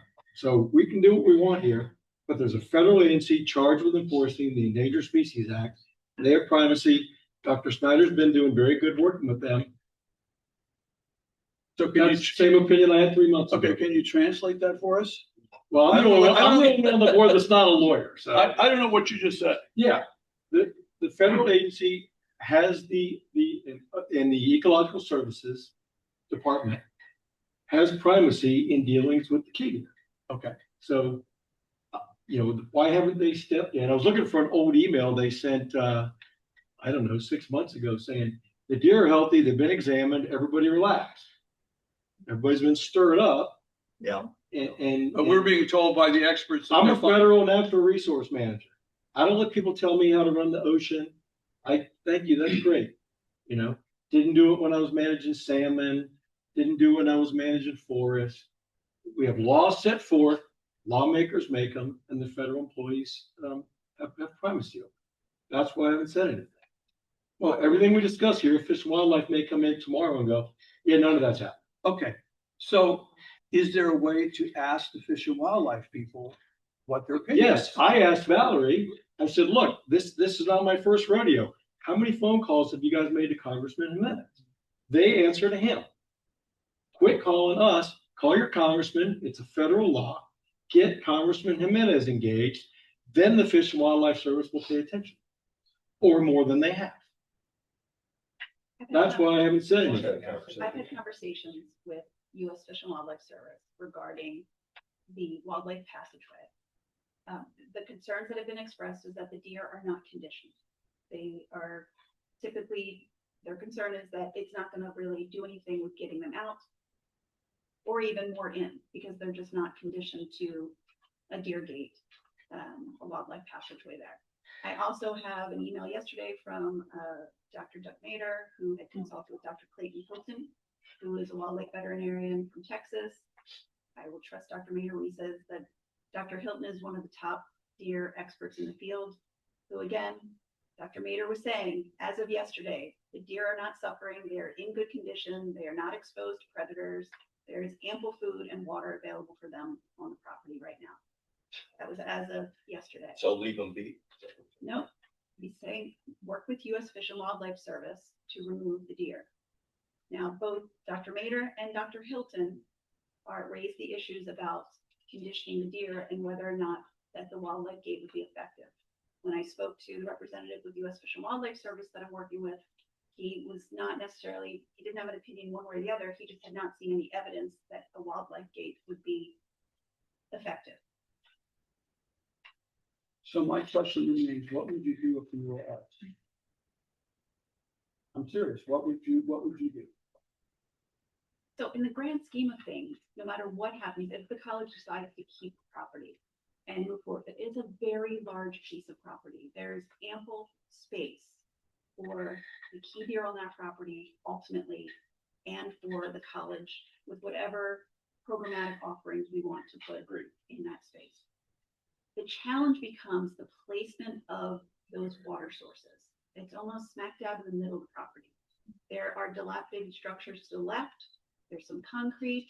There's a communication tower is below that. When we looked at the optimum space, if we were to put or do something there, we don't want to create a new footprint. We want to use an existing footprint. So that's in the upper left corridor if you're looking at the map that I provided you previously. So ideally, you're looking at, we would do something in the upper left quadrant, but where the water source is, in order for us to move the fence up beyond that, there's a lot that we would have to take care of. We are required to provide access and a driveway to that tenant for the communication tower. Right now, that's north, if you're looking where I'm calling north on the property, that's not the correct direction, but at the top towards is where the driveway comes in. So you're looking at potentially relocating a driveway. Not saying that it couldn't happen quickly. I just haven't done any due diligence on that at all. So I wouldn't know a timeline for that. Then what would it take so that we could relocate, again, a fence short term, because we need to still protect from dilapidated structures. I do not have enough money to take down all 16 structures that need to be taken down on that property. So you would have to chunk this in a way where, again, we push the fence maybe to a different location and you would open up the water source. I still would have to do demo to take down some dilapidated structures. I don't know how quickly that could be done, and I'd have to identify a funding source to do it. Now, the one grant that we have in play right now, the HUD grant, we know that included in that was some money for site preparation or taking care of some of the, I'll call risks on the property in terms of the dilapidated buildings and to clear some land. And I know I just said that, but we are committed to maintaining the key vegetation on that property. So, you know, the gorgeous mahogany tree that is a challenger, all of that. This is all very premature though, because we haven't done the environmental assessment. So I can't even get a release of funds on the HUD grant until we do an environmental assessment, which includes a traffic study. So I've got a potential funding source to do some things on that property, but we are not there yet to even, we don't even know what is going to come out of this process. So if you're talking about down the road and developing some sort of timeline and working with Trustee Broughton to figure out what the possibilities are of that property, it's not something that I can answer today. It's contingent. There's on, possibilities. Yeah, it's contingent on the studies that are being done. And Well, I think that's why it's important that Bob or Robert work with you to kind of parse through that, the implications of the grant and all that stuff. But that's not my question. My question is, what would you do if you're us with regard to gates or not? What would you do?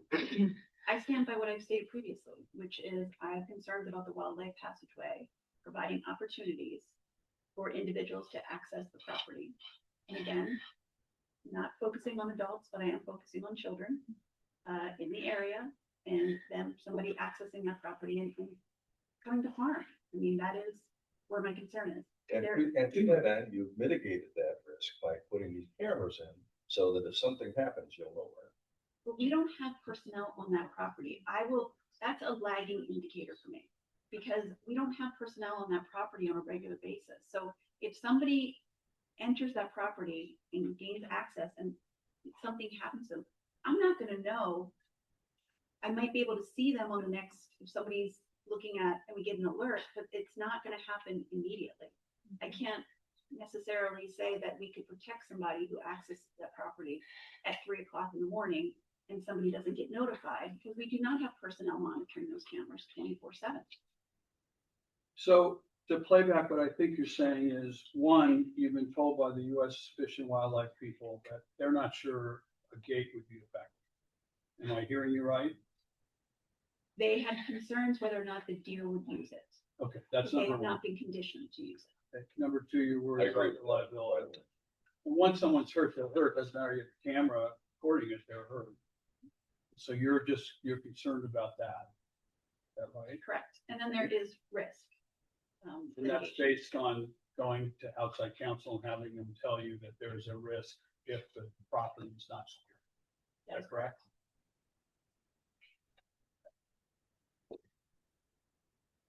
Peter, do you have any thoughts?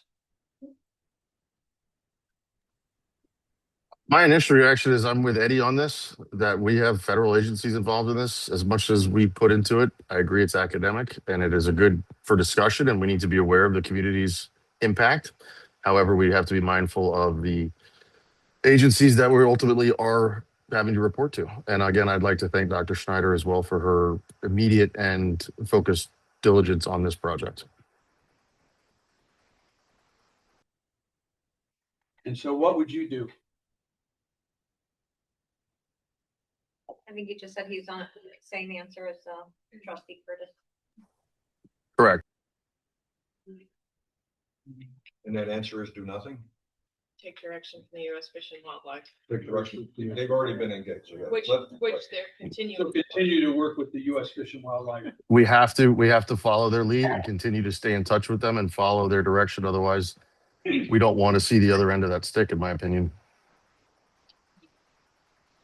And I'll continue to work with Dr. Snyder and Valerie.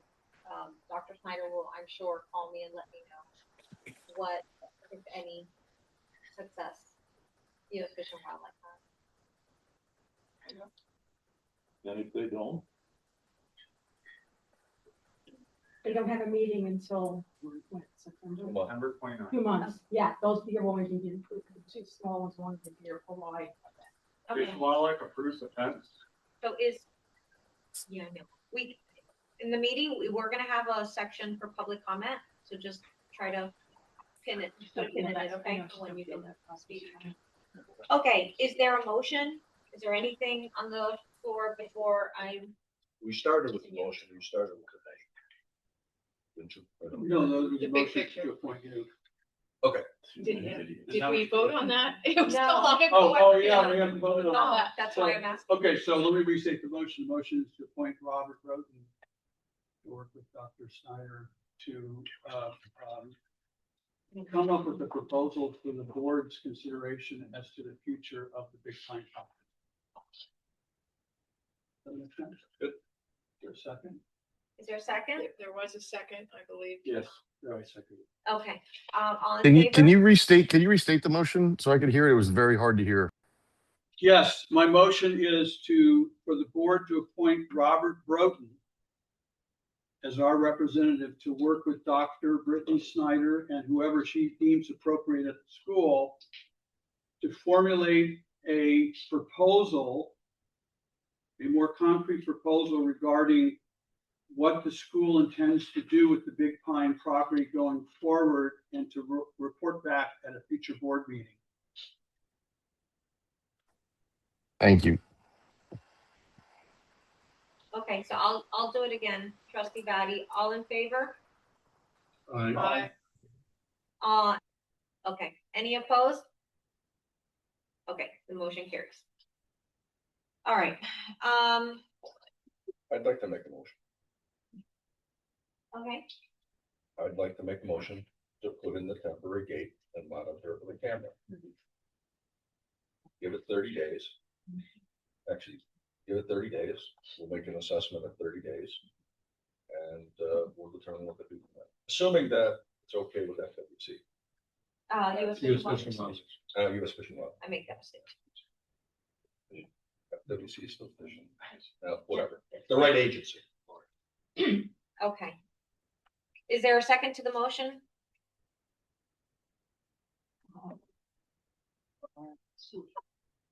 Right, the motion didn't carry. Okay, CFK Academy, we have division report item 13. Included in your board materials is the division report for CFK Academy. We haven't had a lot going on since it's been the summer, but I did want to share some great news that CFK Academy earned a rating for Florida Department of Education. We are the highest A-rated high school in Monroe County. Our students and teachers have worked very hard to earn that distinction. This is our third A. We've only earned A's since we have been open. We put a lot of effort into working with our students, making sure that they are at the point for graduation, earning college and technical education credits. We're really pleased and proud of all of that work. We've done a few cosmetic changes that you can see in your board materials. We've gotten new furniture. So the high school has the best furniture, I would say. This furniture was part of our CSP grants, which is the Charter School Program grant. So we have our furniture, our desks, the chairs are coming. So we are having a full refresh of the campus. So our students will be very excited to see the fresh look when they come back in a couple of weeks. And I say a couple of weeks because school starts on August 12th. We have our parent-student orientation on August 10th, where our new families can come and pick up schedules, get their computers, ID cards, meet teachers, learn about our clubs, and then all of the great things our school has to offer. So we are getting ready, and we're excited for the next school year. Is that here or in Key West? In Key West. Oh, in Key West. On the campus of. Did I get confused that the academy starts here, but then it ends there? So we are the high school that is on the college's campus. Oh, okay. That's different from what happens here in this facility. Well, no. This is Marathon High School. That's part of Monroe County. Monroe County is our sponsor, our local education agency, that the charter school, CFK Academy, is exclusively in Key West. Yes. Okay. Good. I have another question, but finish yours. That concludes my report. Okay.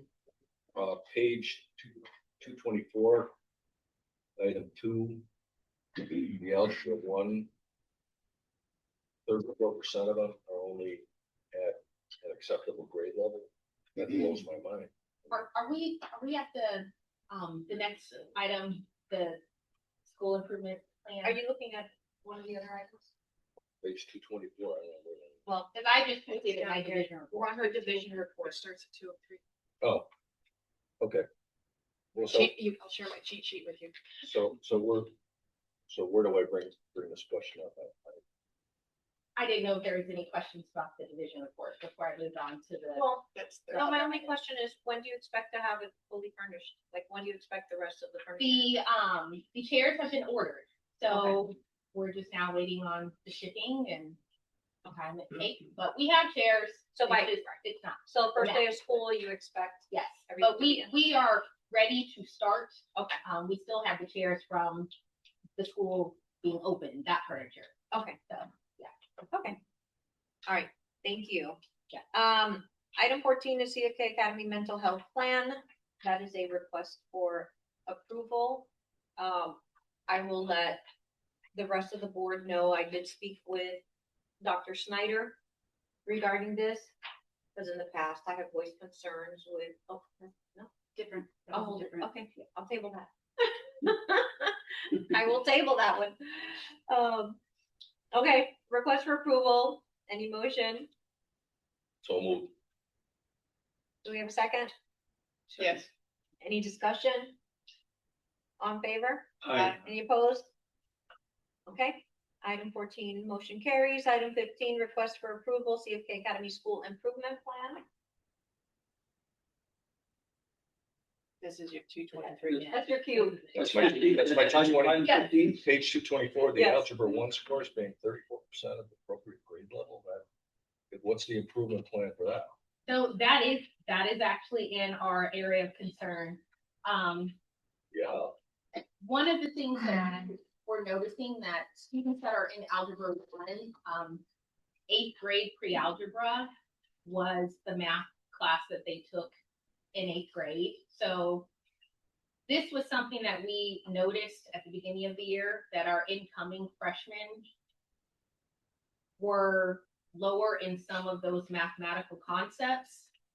So in our school-wide improvement plan, due to those results, that is an actual area that we are going to really work on with the next incoming classes. And then now those students are now geometry. So really we need to help support them for their graduation required course, which they have to pass in their algebra or geometry. So having only 34% of our students 3 or higher, we are having to look at different strategies, and we included a tutoring over the summer to try to ask those students to come back and refresh some of those skills over the summer. So we did do an immediate kind of look at when we received their scores to try to pull them back after we saw that this summer, to try to keep their skills staying at least from what they had before they continue to the next course. things are a bit different than when I went to 8th grade and high school. I didn't touch algebra until freshman or sophomore year.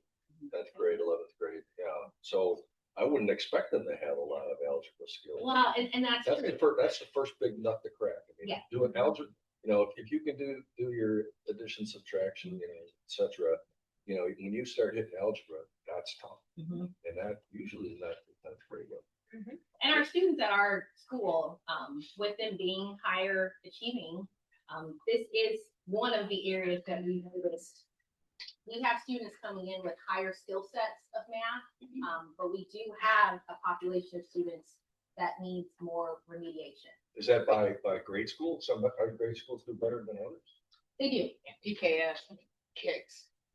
Oh, so our Plantation Key School and Mr. Nelson has gotten 5s on his algebra 8th graders almost across the board for his entirety of his class, which Coral Shores loves and doesn't love because it impacts their grading system, but I won't get into that now. But typically you have, and correct me if I'm wrong, the advanced students are taking algebra in 8th grade, algebra 2 freshman, geometry sophomore, trig and pre-calc, and then calc if you're full honors. The regular track students are algebra freshman, algebra 2 sophomore, both of which are EOC Yeah. courses, right? Sorry, I have two kids in high school. What's the Junior, end of course exam that you have to pass per state. Then 11th grade geometry, 12th if they continue with math, then it would be pre-trigger calc, but you don't have to do pre-trigger calc to graduate. But do you get college credit at the calculus one, the next one up? Yeah, It depends on you this college you go to. You can, yeah. You can. Okay, if you pass your. to answer my exam. question, thank you for taking that action Or ahead of to- time. I'm a math guy. Okay, 14 was approved, 15. Do we have a motion? Motion to approve, so moved. Okay, Second. all right, we have discussion, so all in favor? Aye. Any opposed? Okay. Attorney report, there's no attorney report, and we're going to adjourn as a regular board and reconvene as a rulemaking board. That's where I'm supposed to do that. Okay. So, as, we've got board rules. Item 16 on the agenda, which is board rule 2.340, property control and disposal. Dr. Snyder, can you just give a little bit of like very brief context? Sure, I'm actually gonna ask Heather Margiota. Okay, that's fine. Hi, Heather Margiota, Administrative Dean for Finance and IT Operations. This board rule has just minor language changes. There's no content changes. We have a committee that reviews policies every year. We reviewed this one. We saw that there was some code references that needed to be added, such as the Florida statute and the administrative code. So those were added, and then we just made a minor language change with one of the sentences. So the changes are to comply with current. Yeah, it's Law. with current regulations. We like to make sure that all of our policies include any reference regulations that drive the policies. Okay, thank you. Is there a motion? Move to approve. Second. All right. Any discussion? All in favor? Aye. Any opposed? Okay, so moved. Number 17, which is board rule 7.760, money back guarantee. You want to just let the trustees know what this? That's Dr. Haber. Item 17.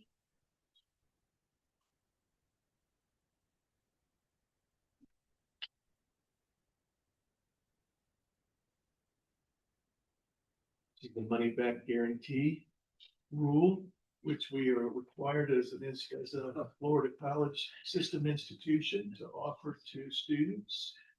And so we have, under guidance, expanded our money back guarantee from 3 associate degree programs to 6. And there's a red line for your convenience. That is a requirement. Now, just to be clear, there are certain criteria in place. A student can't simply come in and say, I graduated, I didn't get a job yet, then you give me my money back. It doesn't quite work like that. There are significant criteria in place, including the fact that students have to demonstrate effort to find employment. And you'll notice, however, that most, if not all of those highlighted programs are relatively in demand, require some level, typically require some level of industry certification, which then is the ticket to finding employment. So we have some confidence that offering these 6 programs of study under the required money back guarantee is reasonable. Good faith effort on the part of balance. Is that unusual? I think the schools do that these days. Florida college system now requires this.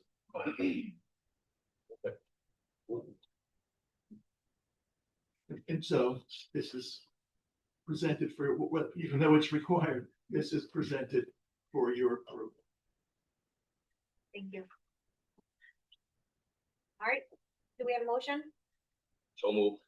Second. No more discussion, all in favor? Aye. Any opposed? Okay. So board rule 7.760 carries, and we can adjourn as rulemaking board and reconvene as a regular board. And we got finance and administration, executive vice president, CFO division report. I will be presenting this material. I was gonna say, you have to change your hat.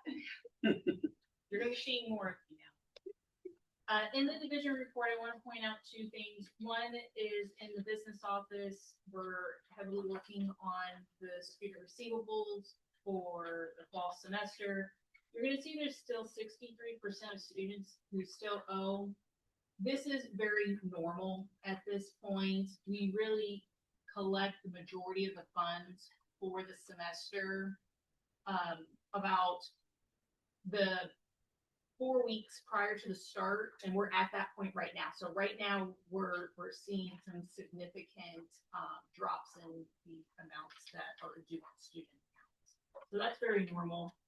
The other item in here is in sponsored programs. We did have an increase to the CSP grant.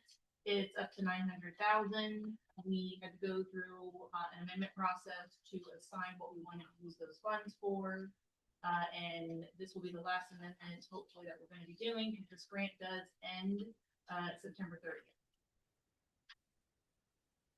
Okay. Further questions? Any questions on division report? Item 19 is a construction report.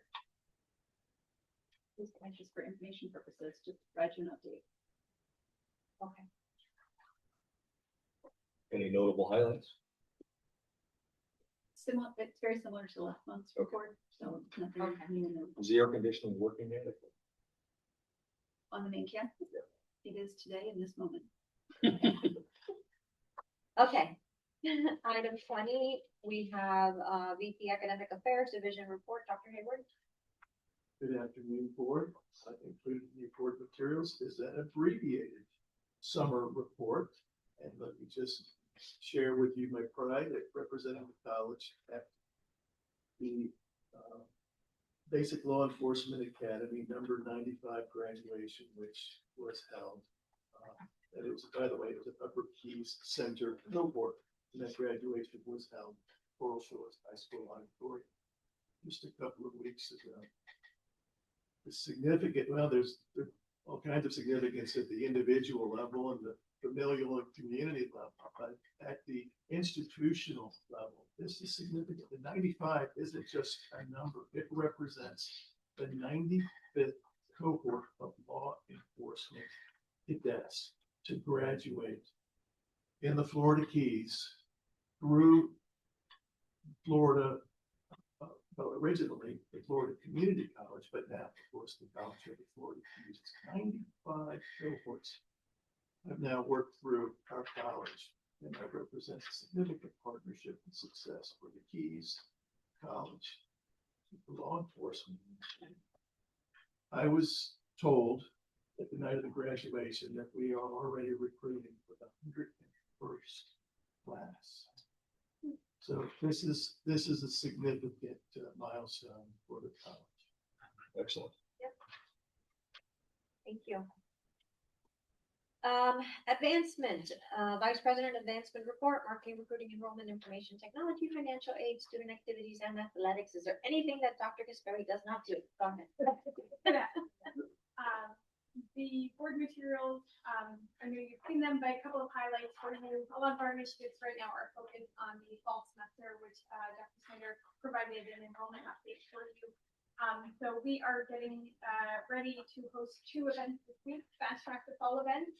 And students can attend. It's sort of a one-stop shop. So if they need to talk to a financial aid advisor, an academic advisor, if they need assistance with their FAFSA, or just to submit an application to the college, whether it be credit, non-credit, whatever they need, they have staff ready and available to help them, and it's the entire day. Anyone who does participate does get a waiver for their application, $30, and then they also get a $100 Kickstarter scholarship from the CFK Foundation to help them with their tuition in the first semester. And last week we joined the Hemingway Lookalike Society in their presentation of scholarships. I know that you were there. I hope you enjoyed your time. We always do. And this year, the Hemingway Lookalike Society awarded 16 scholarships to our students, and the total was $40,000.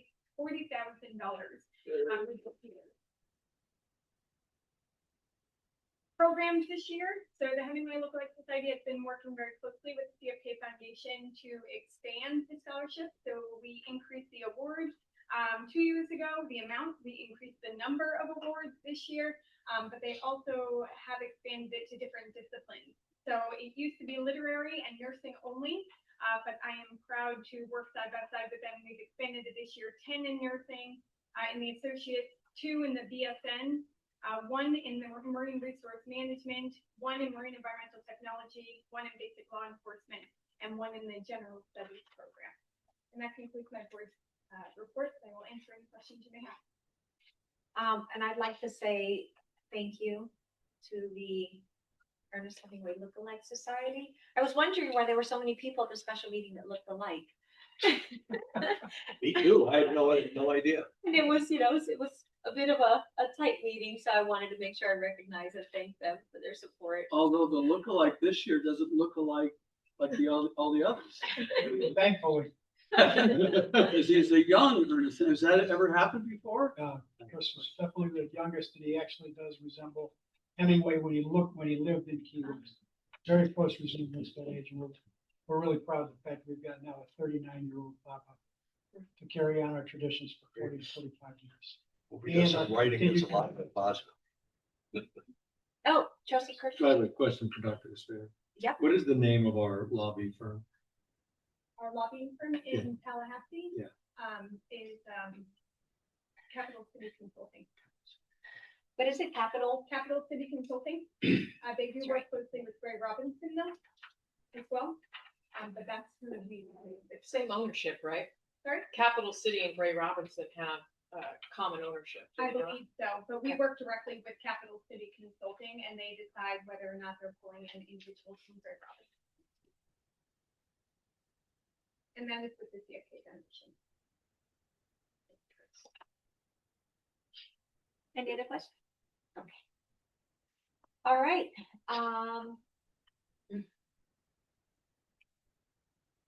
Okay, that covered your foundation report. That covered my advancement report. Foundation report, the noteworthy item is that because of this increase in scholarships that we've been able to award to our students, we did increase, the board voted to increase the retainer from $100,000 to $150,000 to ensure compliance with Florida Statute 1004.7, where the college cannot pay for foundation activities. So when we disperse scholarships, we take the $150,000 to the college upfront to disperse scholarships and other items, that the foundation budgets for upfront to make sure that we're compliant. And that concludes my foundation. Okay, so the foundation cannot pay for activities, for college activities. It can, it's just that the college cannot front the money. Okay, So we have to have a 150,000 in our bank account that's reserved just for expenses being paid for by the CFK Foundation. okay, So It can't be reimbursed. correct. It has to have it. Yeah, so we're sure. Okay. Okay. Does the foundation, pay for any salaries or? It does. There are a couple employees that provide time and effort reports Okay, for their time and effort that is spent on foundation activities. okay. Right. Any other questions? Okay, thank you, Dr. Sperry. Let's see, we have CFK in the news. Lots of articles. If you have any specific questions about the news, I'm happy to answer it. Otherwise, it's provided just for your reference. Thank you. I just want to say I'm very happy that you included that. I don't Yeah. get all these publications. I think it's great. I mean, Yeah, it's nice to see the the compilation. compilation, not necessarily. Okay. All right, so that brings us to, before we do the good of the order, we have some guests that would like to make public comment. That way, just in case there's anything that for the good of the order to address or bring up.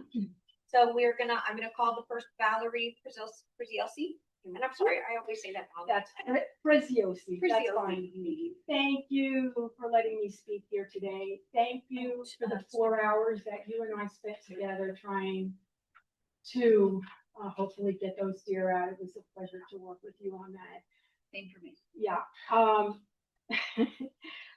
Okay, trustee, I'm glad that this is on the record.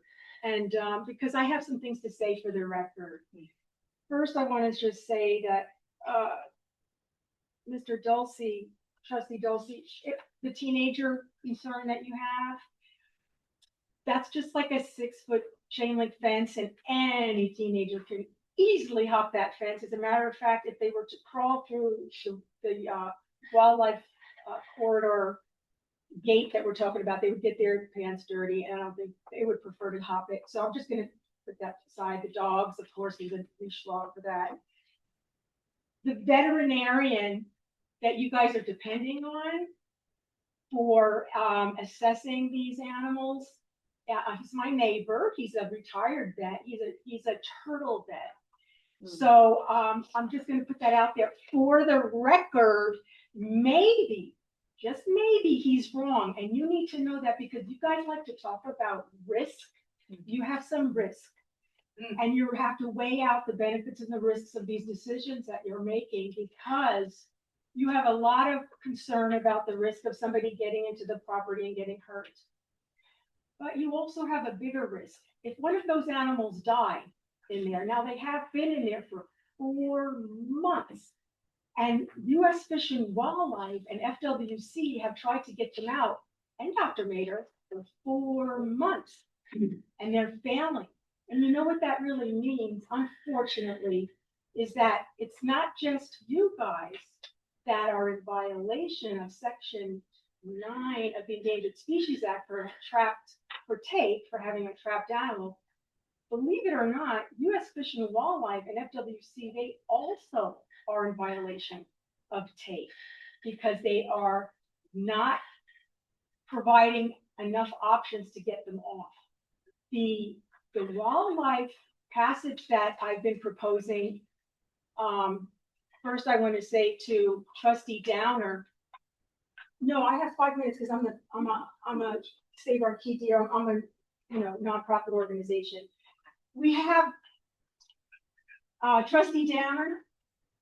No, put a pause on that. I'm I sorry. have 5 Alex. minutes because I'm One second. yeah. Trustee Batty. Public comment is limited to 3 minutes regardless of the organization. If we let it for 5 for one person, we have to let it for 5 for everyone. That's not what Dr. Guevara said. 3 minutes. That, not Dr. Whatever his name is. Gabe said 5 minutes for is the standard. All right, then let me just tell you this. Gosh, you guys. Oh The my standard God. is set at 3 minutes by the chair.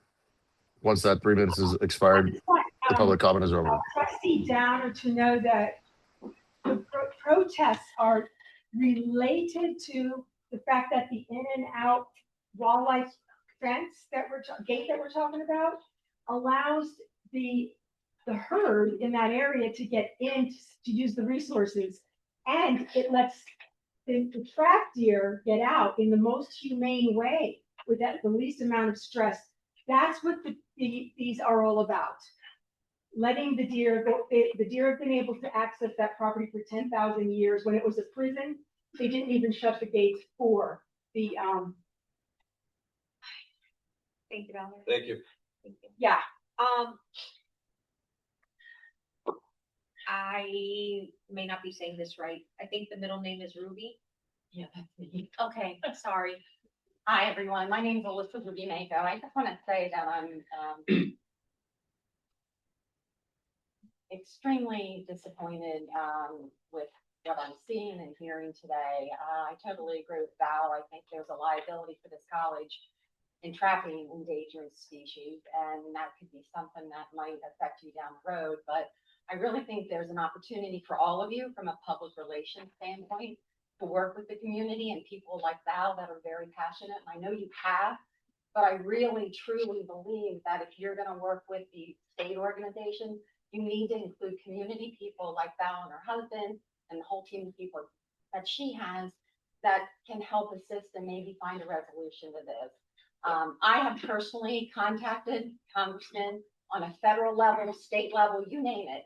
There is no response from any of them. So I appreciate that you tell me I should do that, but I would appreciate if they responded to me. So maybe with your support and your position as a board member of this college, you could help elevate some of our concerns. Okay? Thank you. John? Or Jen? Yeah, Oh. You do not want to hear my comments. yeah, go ahead. So I'm gonna give my time to No, that. go ahead. No, Go ahead. no. Go ahead. I don't think there's very much to say. It's not just disappointing, but the level of, I guess, education and understanding from some people on this committee is extremely disappointing. So. Dylan Scott?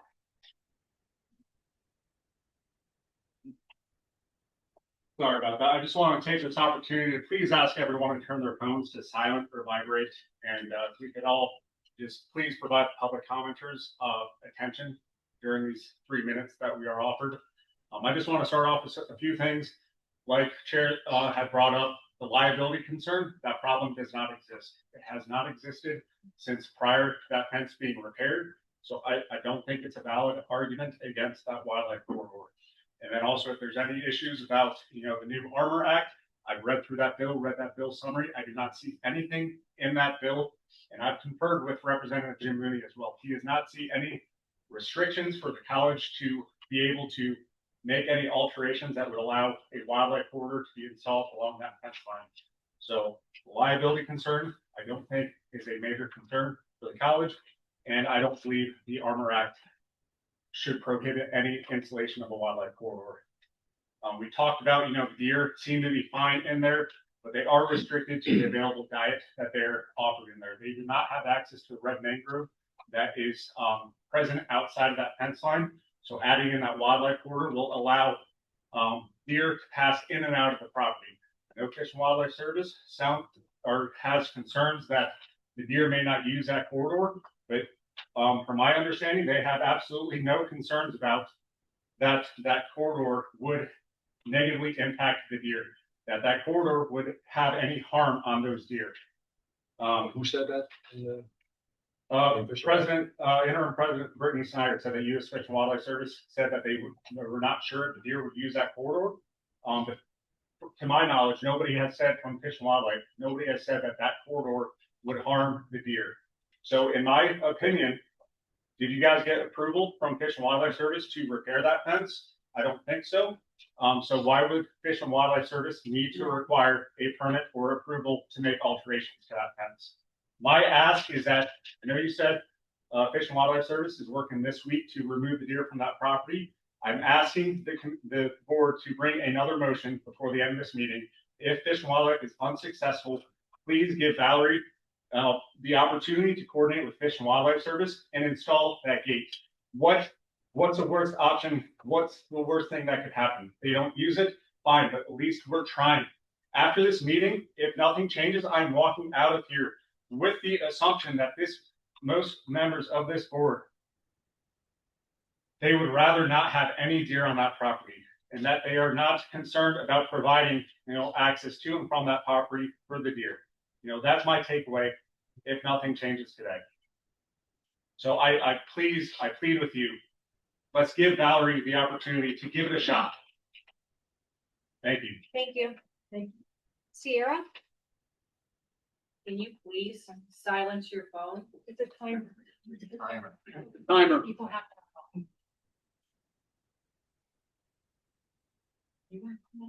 Hi. I'm speaking to y'all, right? I'm speaking to y'all, right? We have eye contact. I'm taking notes. Good. Awesome. Great. Because we were here Monday, right? All of us except for you, Ms. Raffanello? Yes. Okay. Awesome. So we can agree to that right now, right? That would be a yes or no question, y'all. We can agree that we were all in this room except for Ms. Raffanello Monday night, or excuse me, up in Key Largo Monday night. The public comment. Oh, the 20th meeting? Yeah. It's a public comment. Speak, not having a conversation. Okay, then I'll speak at you. Perfectly, fine. As one of the organizers of the protests, I can honestly tell you right now that the reason I helped organize it is because our newspapers aren't really talking about this. The only two organizations that have had really any kind of up-to-date knowledge on this is Above the Fold and Keys News. And I know very well that Mandy Miles, or one of her journalists from the Free Press, was here Monday night in Key Largo. The fact that the unit or that Free Press did not comment on anything except Dr. G's disposal Monday night is abhorrent to community members. Y'all want to know why we organize? Because we are tired of being unseen. Y'all think we're bad now? No. We want action. We want to help the deer. That's why we're here. That's why I had to take off work today to come down here and talk to y'all again. Because we still don't have definitive action. And Fish and Wildlife has failed. And we want to have a conversation about Fish and Wildlife, the same agency who uses David against people like me, like Dylan. Our agencies have all been tarnished. For those of us who are about to walk away from this room, knowing and understanding they know have again proven that y'all are not helping the deer. If we don't have a special meeting about the deer and the deer aren't freed, y'all think the community doesn't like y'all now? These are one of our most treasured things here. Besides our waters. Y'all have a great day.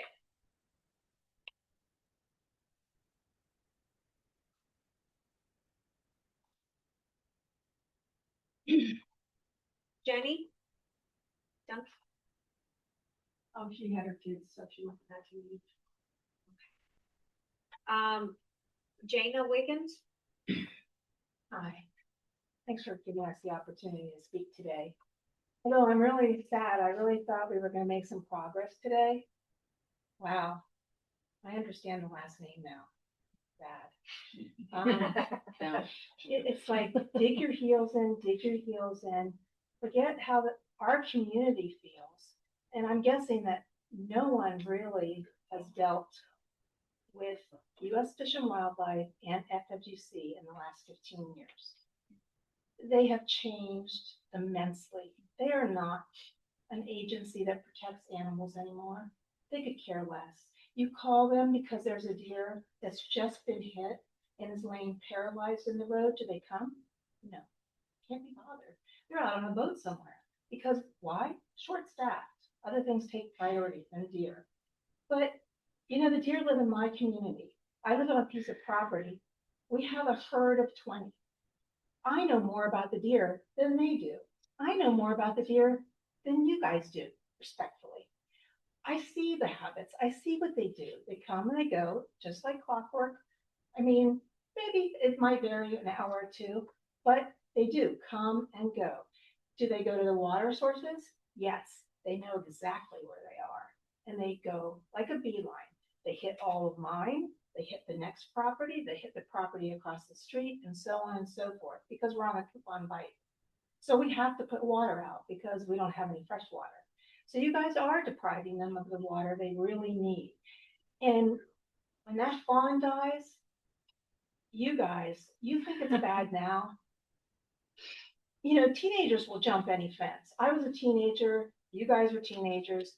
That fence is nothing. And if people had wanted to get in there, they would get in there. If they want to get in there now, they would get in there. Are they going to cut the fence? Yes, you've made them cut the fences now. It was such a simple decision. Put it in there, see if it works, give them access, get them out, period. And you were almost there until the last minute at the last meeting. I was like, seriously, you're going to have more issues with people going in now than you ever had. You're going to have vandalism. You're going to have protests. You're going to have it all over the news because people only put up for so much. I mean, I've seen it. I've been there, and this isn't helping. Whatever, I know you don't, bow to anyone's, wishes, but it's beyond that. It's just beyond that. I think, 4 months is long enough. Thank you.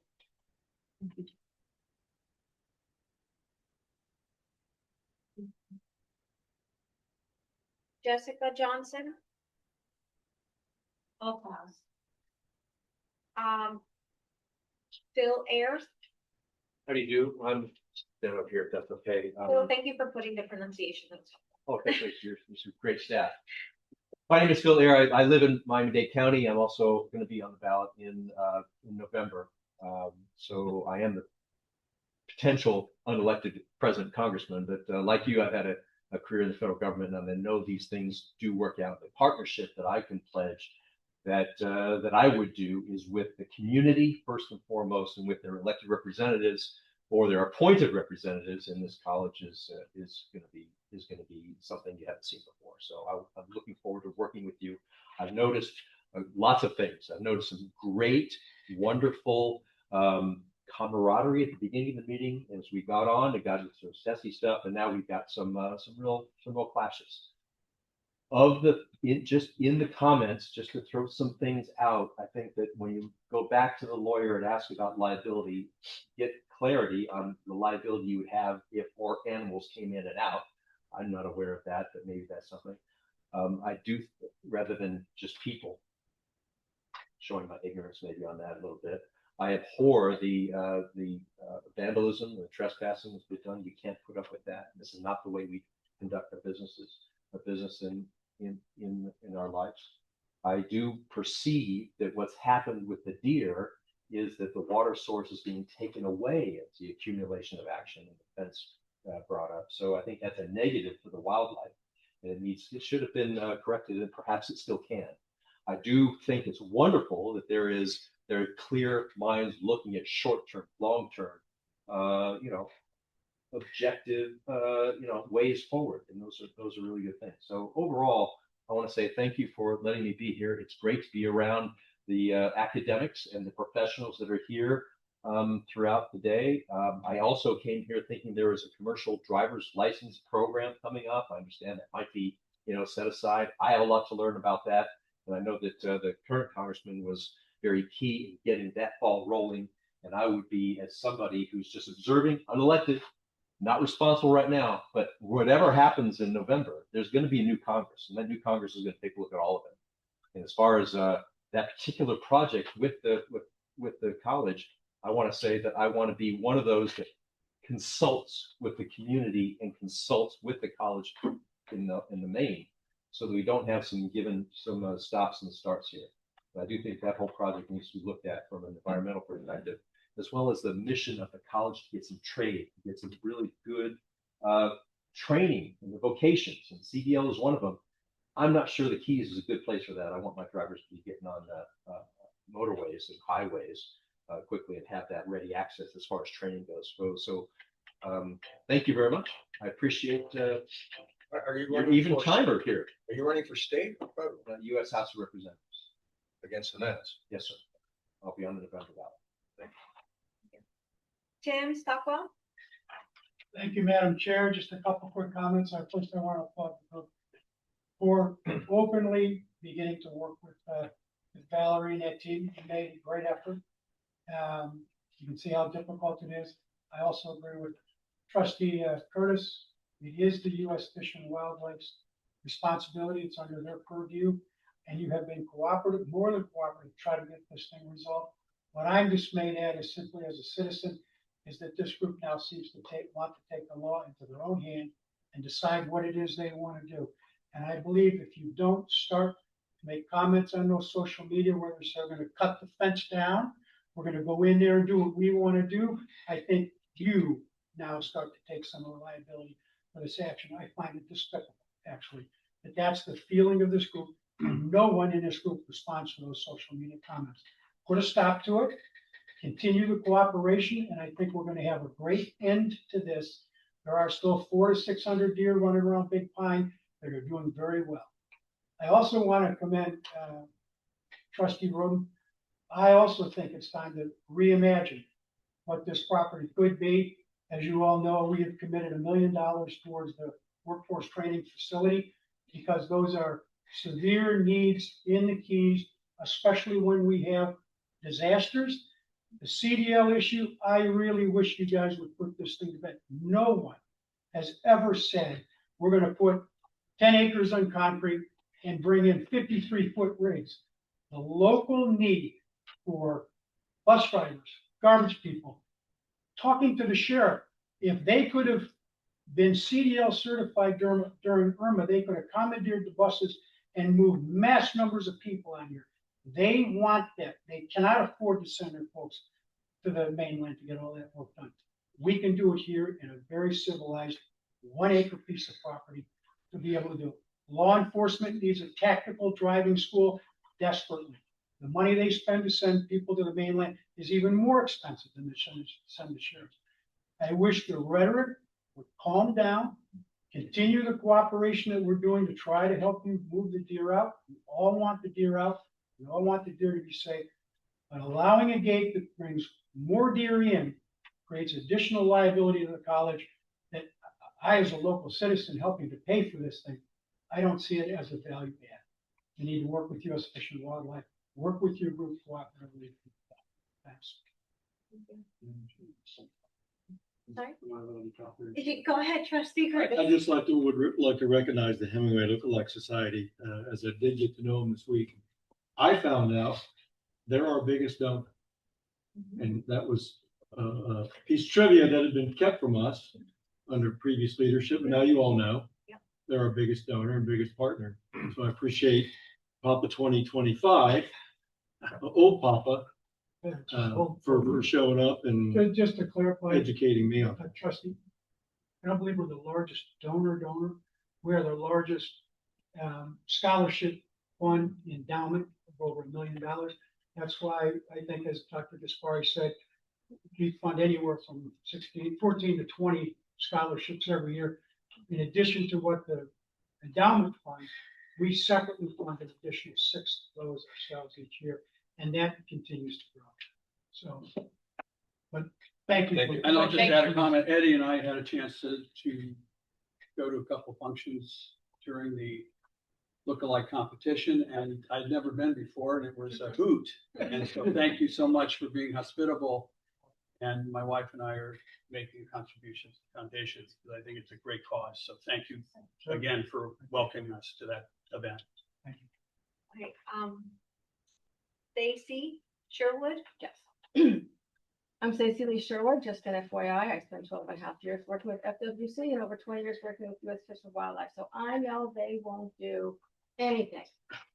It's taken nearly 5 months and counting to do the same thinking, compassionate act of freeing trapped deer.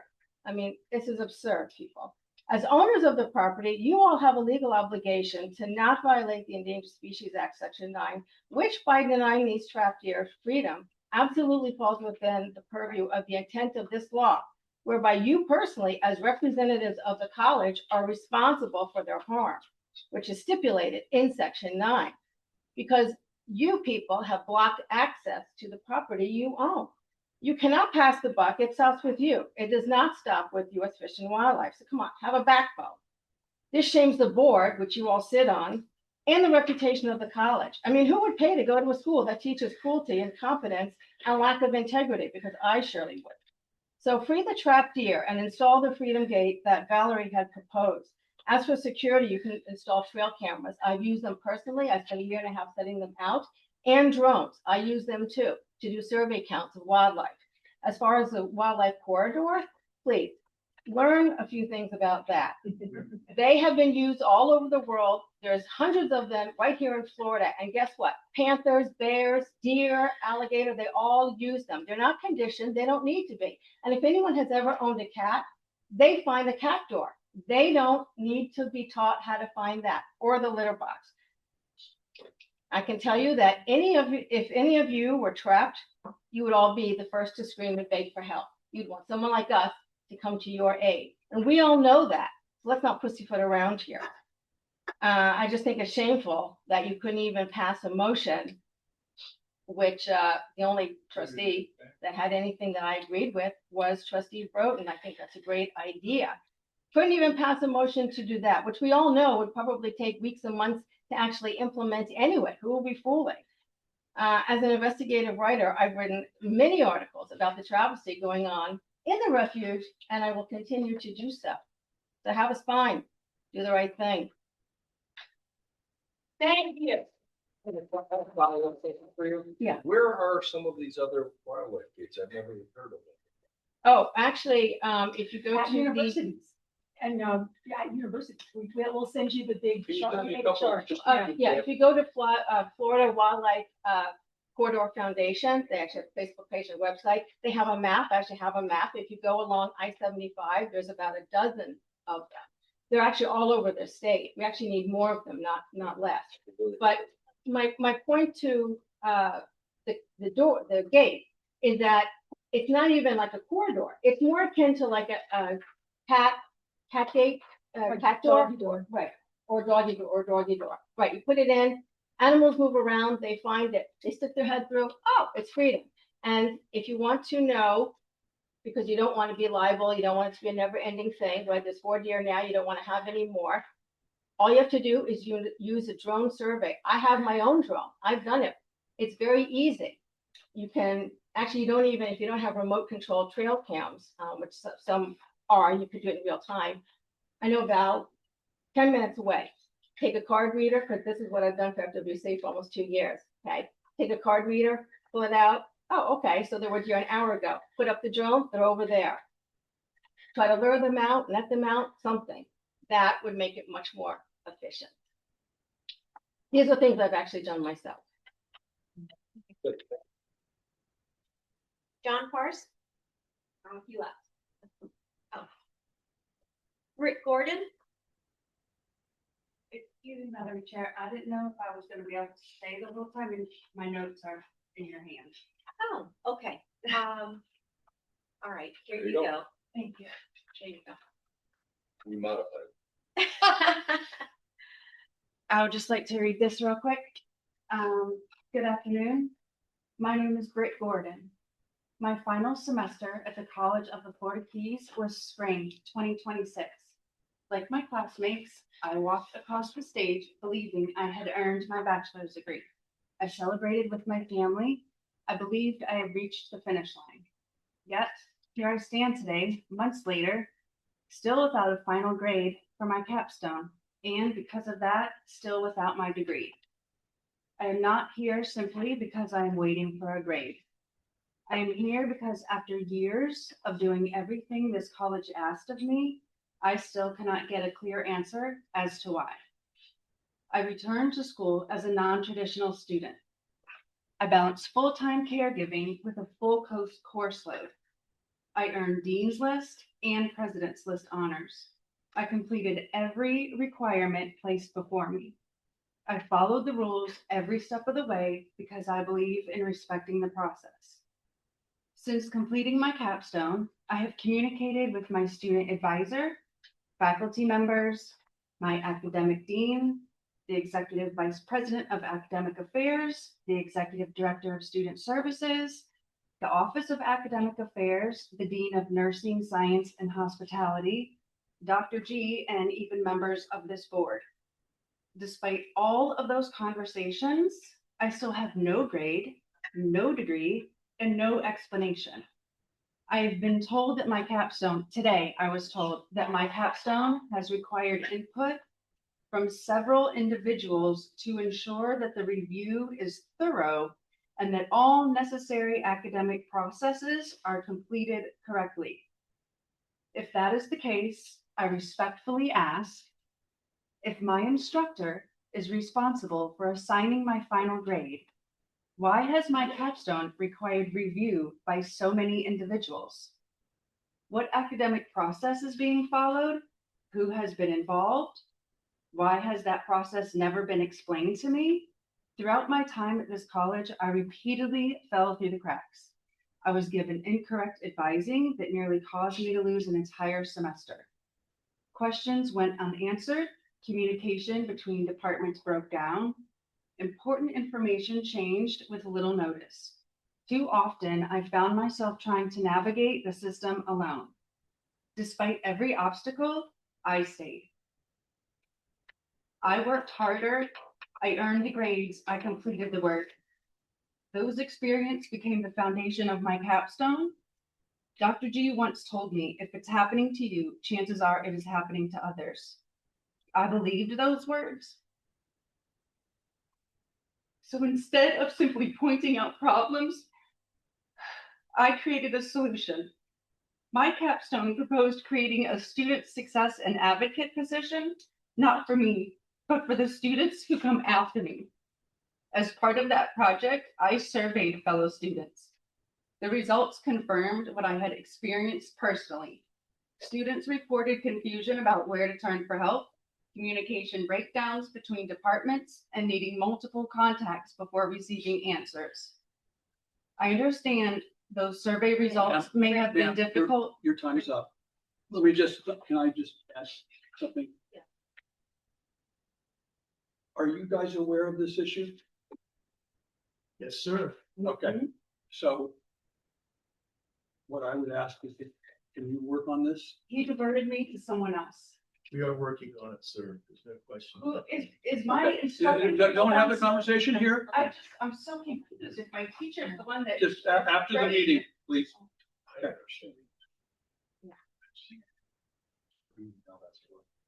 Okay, I had conversations, which I've reviewed the email. I'm sure other trustees received the email as well. Can someone clarify for the board the capstone, just to make sure that they understand what we're referencing?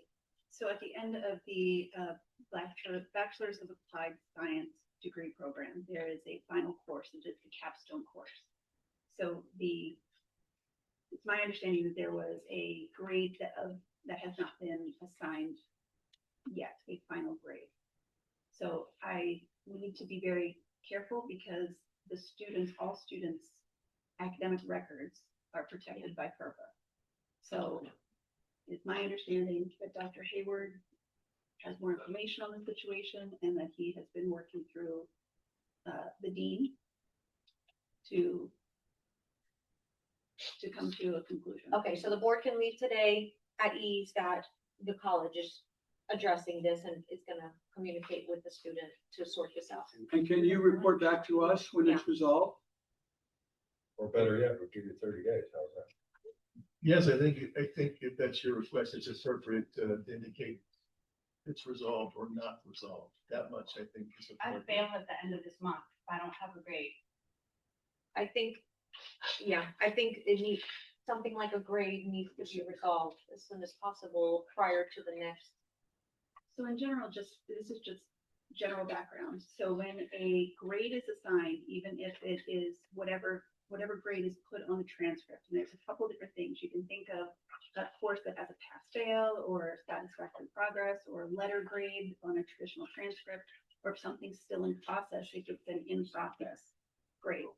Our policies afford every student, part of their due process is that they have 30 days to appeal any grade.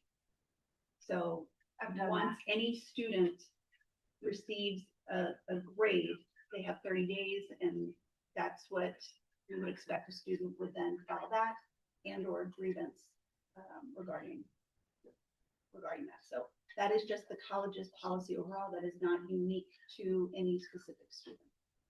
So I don't want to do anything that would compromise any student's due process. I think our interest is just understanding if you've been able to resolve this issue. So we would just like to understand when this matter gets resolved and to know that you're working on it. You're telling us you are, right? Yes, sir. Okay. Okay. All right, go to the order. Next board meeting is Tuesday, September 29th. It's in Key West campus. We potentially need a quorum. I might have a conflict. I'm hoping we need at least 4 trustees to be physically present so that we can have a quorum and get business done. That is what date? September 29th. Last Tuesday in September. So I just wanted to bring it to your attention that I might not be able to. I might have a conflict. I mean, I can appear by Zoom, but. Okay. Is there anything else for the good of the order? Yeah. Yes. Have we hired a lawyer? Has Dr. Jesus Yes. noticed? I'm glad you asked. Okay, so yes, and obviously without divulging anything that cannot be divulged right now as far as negotiations. I have negotiated and arranged and hired, retained a very good counsel firm who, this is what they do, higher education. This is what they know, this is what Higher they education do. and employment law. Yes, there was a conflict with the former firm that was part of the initial motion. Mhm. So that firm is no longer representing the college conflict, and so the notice went out to President Guevara. It should have been received by him, certified on Monday. And so that made it effective. The contract says 15 days to request a hearing. There's a statute that says 21 days. So from now to 21 days, and I'm glad you mentioned Trustee Downer, because we would need to decide. The contract does not call for a particular hearing. It doesn't say it's a formal administrative hearing. It doesn't say it's arbitration or mediation or any of the things that we usually have in the private sector. So the hearing would likely be before this board, since we're a quasi judicial entity, for lack of a better word. And so if there's going to be witnesses, then we would likely need 1 or 2 trustees to serve as the presiding officer. And then any trustees, such as myself, possibly you, Trustee Downer, would be witnesses, so we cannot decide over the hearing. So yes, notice has been sent. The clock should be ticking. I understand that council is going to have a conversation with President Guevara's council tomorrow. So council told you that's how the hearing goes, is that it's really the board of trustees that is the initial There is hearing body? the contract doesn't specify. And they didn't find anywhere where it is usually with public entities, it would go to an informal hearing, which falls under administrative law, and I know. Madam Chair? Yes. I really think we should discuss this in a closed section with the attorney if the board of trustees wants to have that discussion together. Okay, yeah, that's fine. I'm just going over general. Typically, a government entity or agency goes through the administrative, side court system, which is Right, but before- my main point is that now that we have an attorney that's engaged, we can actually have a closed meeting in regards to this.